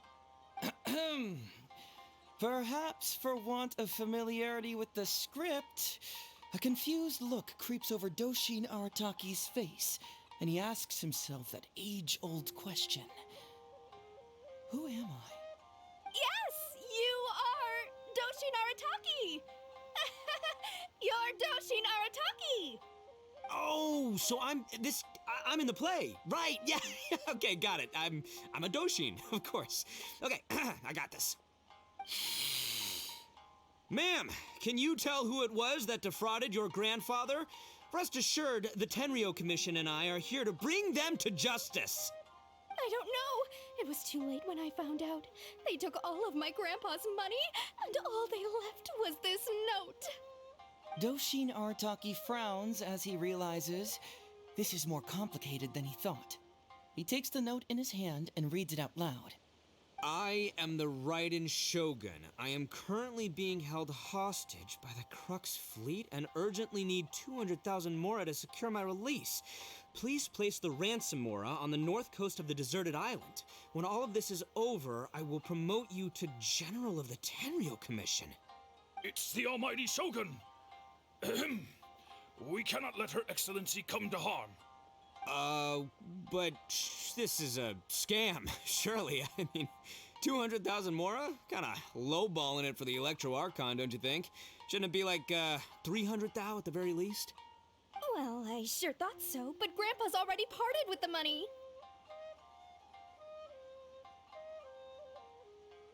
Well, then we gotta get it back. Is there still time?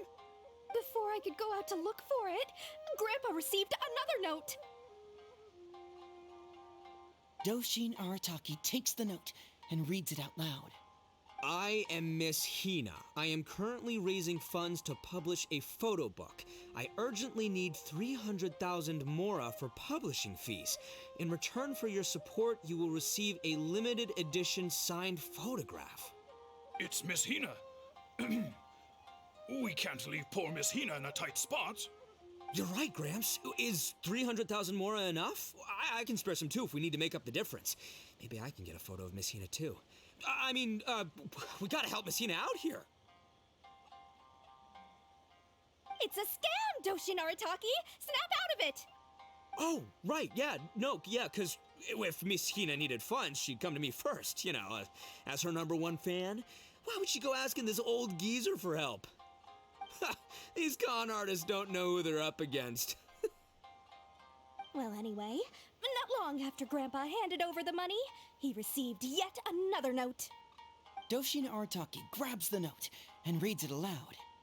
I am Arataki Ito. I was recently framed for a crime I totally did not commit, and now I'm stuck here in prison.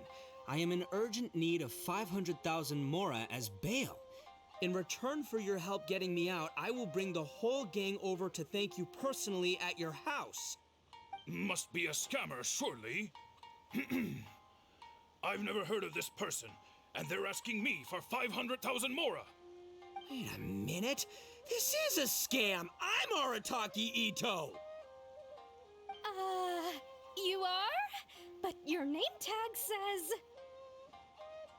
Doshin Arataki follows Miss Etsu's gaze to the name tag emblazoned on his chest, which reads, Arataki Shmito. What kind of whack job script is this? Am I me or ain't I? So, the bail money? Nope, no way, not a chance. Arataki Ito would never ask innocent people for mora in order to post bail. Whoever wrote this is a liar and a cheat, and we gotta get out there and get this guy off our streets. But just as Doshin Arataki is being overcome with righteous indignation, the sound of Miss Etsu's weeping brings his attention back to her.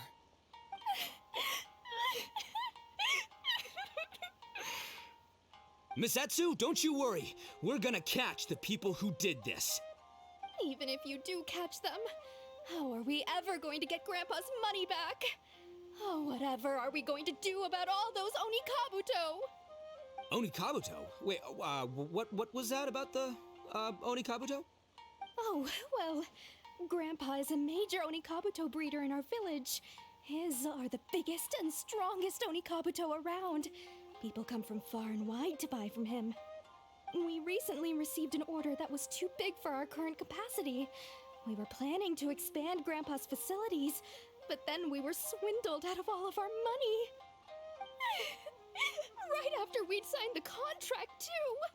If we don't deliver these Onikabuto on time, Grandpa will have to pay huge damages. Oh, what are we going to do? Man, what's that saying? It's like, it never rains, but it snowballs. Exactly what we're dealing with. Etsu, my dear, don't worry. I'll sell the house if I have to. We'll find a way through. But then where will we stay? Please help us, Doshin Arataki. All we need is the 500,000 mora that was taken from us. Can you help us raise it? Or maybe you could lend it to us? Grandpa's business is going very well. We just need help getting over this hurdle. Doshin Arataki, please. If you lend us the money, I'm sure I can make it up to you by... I won't hear of it. As a public servant, I would never dream of taking advantage of a person in need. I was going to say, by giving you part ownership of the Onikabuto farm. Oh, so that's what you were, yeah. It's not as enticing an offer as I was... wait, on Onikabuto farm, how many Onikabuto did you say you have? Because if it's more than, say, 10... 10,000. What? 10,000? Well, that's more Onikabuto than I've seen in my whole life. Please help us. As long as we get through this, those 10,000 Onikabuto are yours to keep. 10,000 Onikabuto? Hey, if I looked after them, they'd have little baby Onikabuto. And then the little baby Onikabuto would grow up and have little baby Onikabuto of their own. Doshin Arataki is struck by a sudden wave of pure elation. His face breaks into a big, beaming smile. But what does he do next? Miss Etsu, don't you worry. I'm gonna help you out. But 10,000 is too many. I can only accept 1,000. Wait, no, what am I saying? 500 Onikabuto. As a Doshin of the Tenryou Commission, it is my duty to serve. How could I abuse my position to take advantage of you? That's great news, Master Arataki. What a wonderful person you are. So strong and handsome and committed to doing the right thing. It's rare to find these days. Yep, that's me. All right, there's just one final question that needs answering. What question is that? The question is... Where's my mora? Huh. Yo, Hazel, my hombre, question for you. What's my character's salary in the script? Oh, also, any inheritance or other lump sums I should know about? Basically, can I afford this 500,000 Mora? I mean, Schmito, I can afford it. Can Schmito? Ahem. Faced with a damsel in distress, Doshin Arataki fights to remain level-headed and asks that other age-old question. Where's my Mora? Suddenly, he feels a strange compulsion to slide his hand into his pocket where, it turns out, a bank check has been quietly nestled all along. He draws the check out and inspects it. Today is payday, and this is his salary. The amount? 500,000 Mora. Whoa, check it out! A check for 500,000 Mora! Where'd you come from, buddy? Misetsu, get this. Turns out I just got paid 500,000 Mora today. Well, here's your Mora. Thank you so much. Master Arataki, what's wrong? Doshin Arataki stretches out his hand. But wait! Just as he is about to hand over the check to Miss Etsu, he hesitates, tightly pinching one end of the check betwixt his two fingers. All he needs to do now is release the check and it will fall into Miss Etsu's eager hands. But let go of the check he does not. Master Arataki, let go! Wait. Something's not right. Doshin Arataki is having second thoughts. Has something caught his attention? Has it aroused his suspicion? Has he finally realized the truth? So, this is an anti-fraud show, right? Huh? A spark of intuition bursts to life in Doshin Arataki's mind. Since this is an anti-fraud event, I have a question. Is he about to ask the most critical question of all? I gotta ask. This is it. Here it comes. Does a Doshin really get paid this much? 500,000 Mora.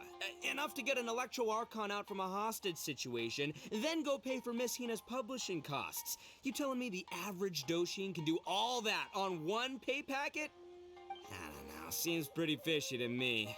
Hey, compadre, what do you think? Am I being scammed here?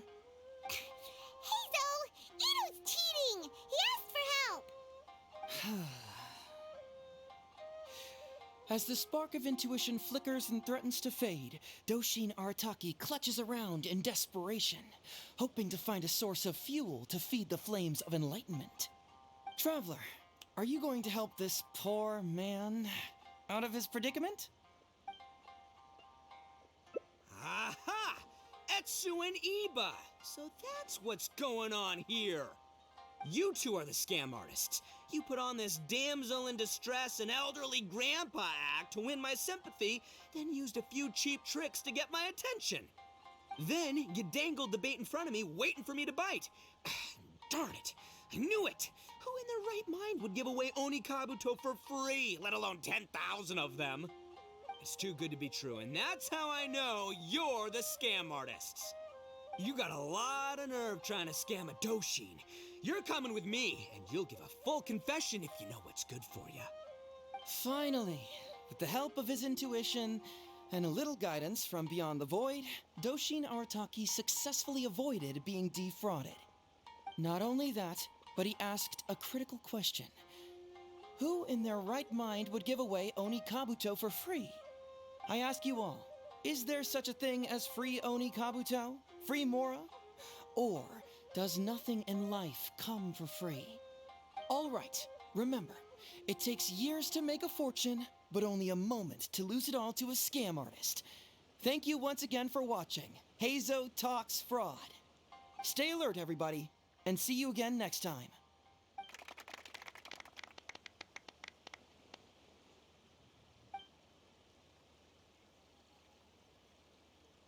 So, how's my acting? I think I did just fine without a script. Those two would-be scam artists need to up their game if they want to have a chance of taking me down. Hello? Without that hint from the Traveler, you would have handed that cash away without a second thought. Right, yeah. I should thank her for the timely hint. But I pretty much knew off the bat that something fishy was about to go down, so, it was just a matter of time before I saw right through their scam. Seriously, oldest trick in the book. Who's gonna fall for that? Old tricks they may well be, but the reason they've stood the test of time is that the ideal victim is always out there somewhere. People who are behind on the times, naive, socially isolated, or have cognitive deficiencies. Just because they don't always get noticed doesn't mean they're not there. Scammers cast a wide net. Sure, maybe 10,000 fish will escape, but they only need one catch for them to win and for us to lose. Well, no more losing from now on. Not with me here to protect everyone. I think we can all agree that my performance today shows I'm savvy enough to keep the scammers at bay. Don't be too confident. Anyway, Ito, my old... what was it again? Ah, yes, bro. Here's the reward you were promised. Ah, music to my ears. Emperor Oni Kabuto, come to Papa.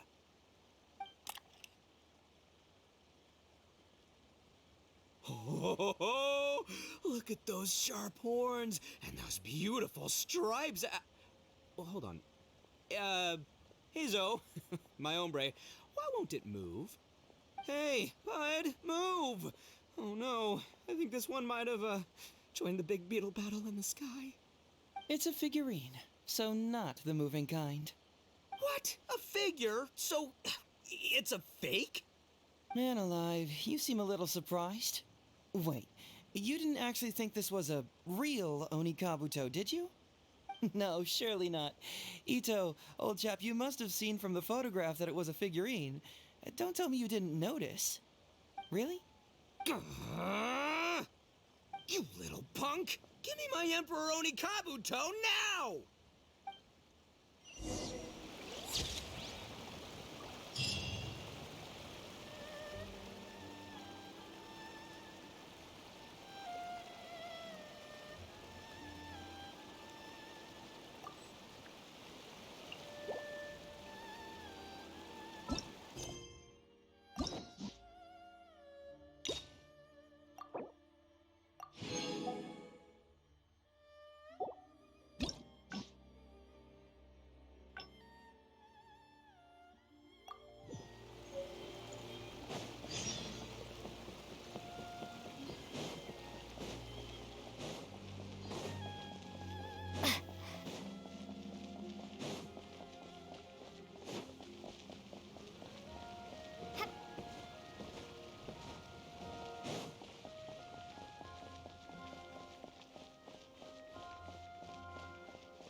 So, have you gone through the case files? Is there anything that caught your eye?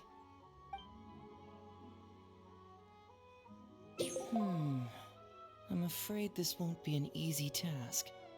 I was hoping I wouldn't have to drag you into this, but it's just occurred to me that with your help, I might be able to wrap up this problem. Alright then, tell us about the complaint letter. It's from Sango, the president of Bantan Sango Detective Agency. I assume you've met her before? You can say that. Sango's complaint letter accuses me of abusing my power for personal gain and blatantly concealing the truth behind the Ryuji case from years ago. Seriously, do I really seem like the type of person who'd do that? Concealing the truth? That definitely sounds like something you would do. Hey, don't judge a book by its cover, alright? Let's just go to the detective agency and talk to Sango. We'll need to speak with her to get to the bottom of this.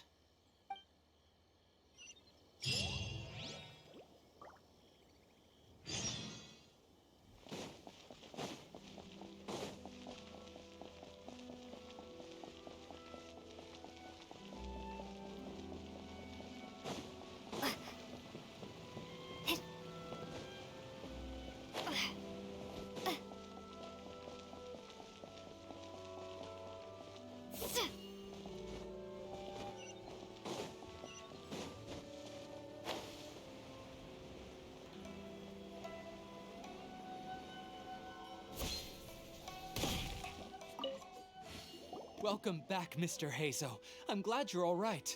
How about some tonkatsu? You must have missed the taste of home after so long. Maybe next time, Ryuji. Seems like somebody's been expecting me. And I'm afraid they're only gonna be disappointed once again. Well, well, look who it is. The great Detective Heizo. What nonsense were you talking about just now? I've been worried about you, you know. So much so that I took the trouble to write that heartfelt letter to the Tenryo Commission. Well, was it sufficiently flattering for you? Uh-oh, they're at it again. Let's not waste the traveler's time, Sango. Just tell me, what do you want? Fine by me. My request is simple. Disclose all the details of the Ryuji case. It's time you stop hiding the truth and let me investigate it thoroughly. First of all, that case has already been solved. Second, I've disclosed everything the police station has on the case. And third... Enough! You can only fool Ryuji with that. If you don't want to cooperate, I can assure you that I will write more letters to the headquarters of the Tenryo Commission. I will not give up on this case. Wait! Hold on! Can someone please explain what's going on here? Paimon doesn't have a clue what you two are talking about. All right, let me explain. Several years ago, a terrible murder took place in the police station. I was still working at the Tenryo Commission then, and the victim was actually my dear boss. Due to various factors, I was deemed to be the top suspect, which is why it's called the Ryuji case. Also, Heizo wasn't a part of the police station back then. He was a detective at the agency, which at the time was called the Bonton Sango and Heizo Detective Agency. Huh? That's crazy! But, wait. Then why did Heizo leave? After the incident, I was quickly convicted and sent to prison. Fortunately, Sango then promptly proved my innocence and caught the real murderer. But that murderer was actually just a dummy to throw us off, am I right, Detective Shikanoin? Sango thought that everything went smoothly, so much so that she suspected the real murderer was someone else. Of course, Detective Heizo was also helping with the investigation, but after a long time, he still came up empty-handed. Later on, he decided to join the police station to continue his investigation on the inside, which is why he left the detective agency. Ha! That's what I thought too. I was foolish enough to believe that Detective Shikanoin and I shared a common goal. But I was wrong about him. He has no sense of loyalty at all. He just wanted to become an official as a means of gaining fame and fortune. Come on, stop exaggerating. Let me set the record straight here. First, I joined the police station long after that murder case happened, and it had nothing to do with any inside investigation. That's just somebody's wishful thinking. Second, purely out of curiosity, I did investigate the case later from within the police station. My conclusion was that the suspect Sango had caught was in fact the real murderer. And lastly, when Sango didn't buy my conclusion and asked me to disclose all related case files from the police station, I did exactly as she asked. I didn't hide anything. He's lying right through his teeth. That's it. I want this to end once and for all. Since the Traveler's my supervisor today, they have complete access to all the police station's files. If she's willing to help re-examine the case and arrives at the same conclusion that I did, then you won't have to doubt me anymore. Whoa. Huh? Unless you don't trust the Traveler. Come on, say it. It's not about whether the Traveler's trustworthy. I'm just wondering if you will interfere somehow. The thought never even crossed my mind. You have to swear that you will not mislead the Traveler by any means, and let her investigate the truth on her own. No problem. Cross my heart, hope to die. Well, Traveler, are you willing to help me with this? Will you agree to re-examine the Ryuji case and find the truth? You can bill me later for however much you'd like as compensation. Sango, really? However much they want? Money is valuable, no doubt. But pursuing the truth is the reason I started this agency. The Ryuji case is the only case I failed to solve. I am willing to give you anything.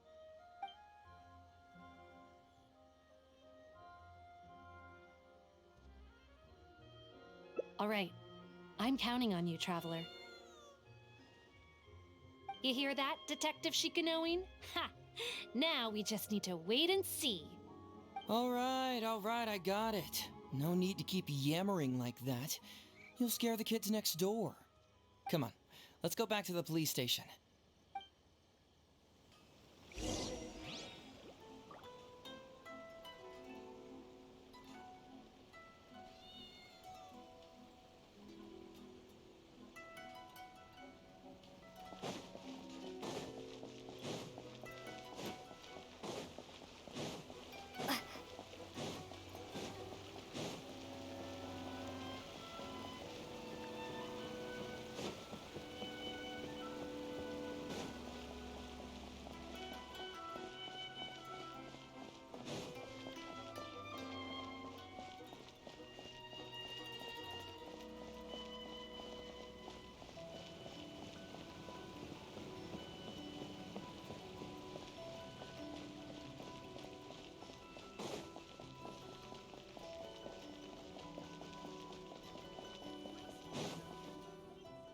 All right, hang out here for a sec.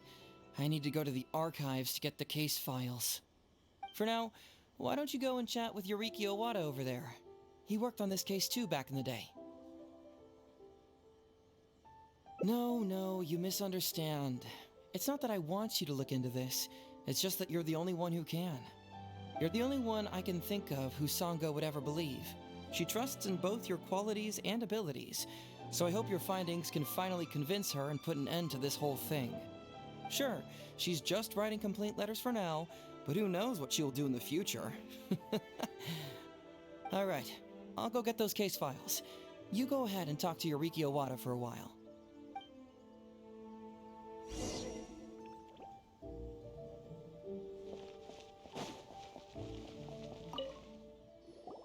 Oh, hello there. The Ryuji case. Oh, so you want to reinvestigate that one? That was several years ago now, but I still remember it clearly. It's pretty hard to forget something like that. Especially when the victim was the head of this police station. His name was Takatsukasa Isamu, the younger brother of Takatsukasa Susumu, head of the Takatsukasa clan. He was really one of a kind. Decisive, brave, and smart. He was much younger than me, and already had quite a reputation. I'm sure he would have gone far in the Tenryou Commission, if only he was still alive. What a shame. Who would have guessed someone was plotting against him? People will believe anything they hear. Everyone in the police station knew that Ryuji saw Takatsukasa Isamu like a father. Ryuji was an orphan, you know. Before he joined the station, he had been taking odd jobs here and there. It was Isamu who really took him under his wing. Ryuji was simple and not particularly bright, but he was very loyal to those who treated him well. He's also hardworking.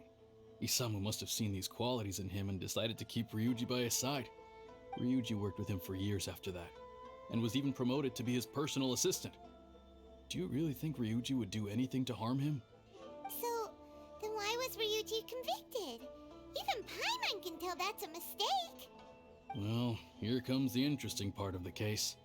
Within a week, and before all the loose ends had even been tied up, Ryuji received his conviction. Moreover, it was signed by Madame Kujo Sara. What? Why would Sara do something like that?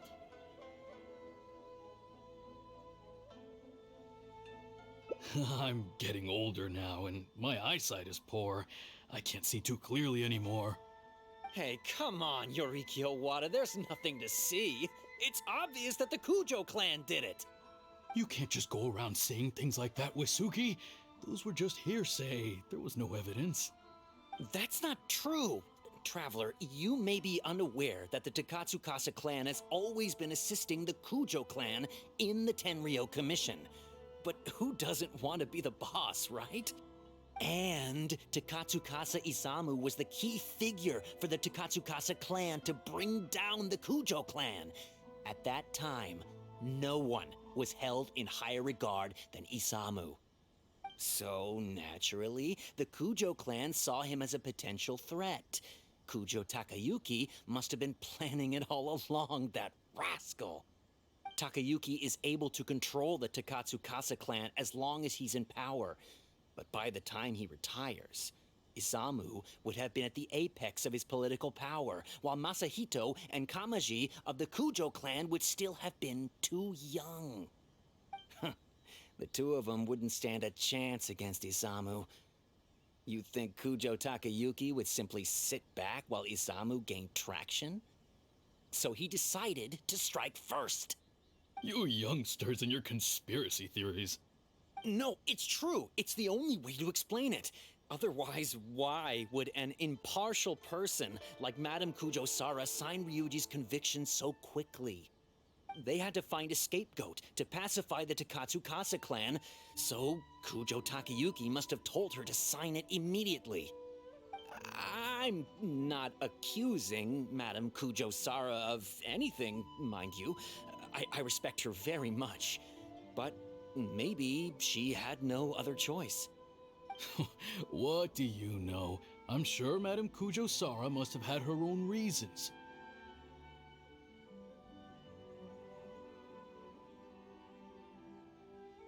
The guy was a forensic expert who worked in the station named Shiroyama.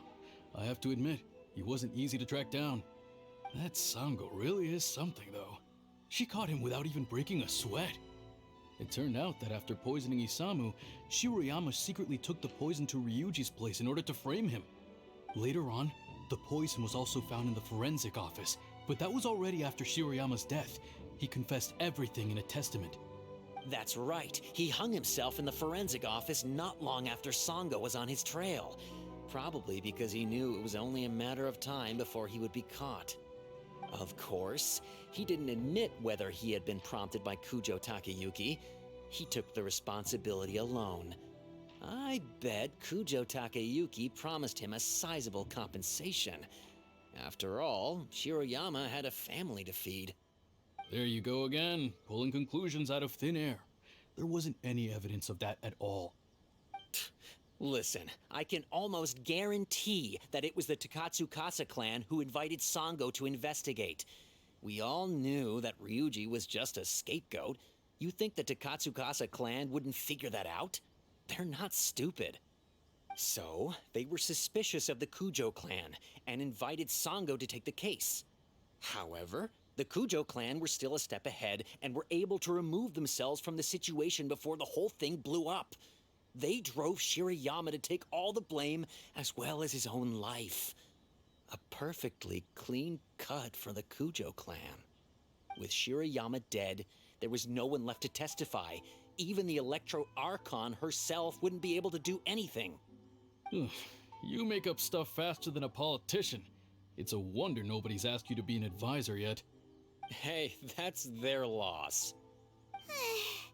The whole thing is starting to sound complicated. Hey, I brought the files. I bet you got quite an earful just now, huh? But don't believe everything they say. After all, people can tell you anything, and it's hard to separate truth from rumors without facts. So what really matters is the case files. Everything laid out here is all that the police station has about the case. Please, take a look.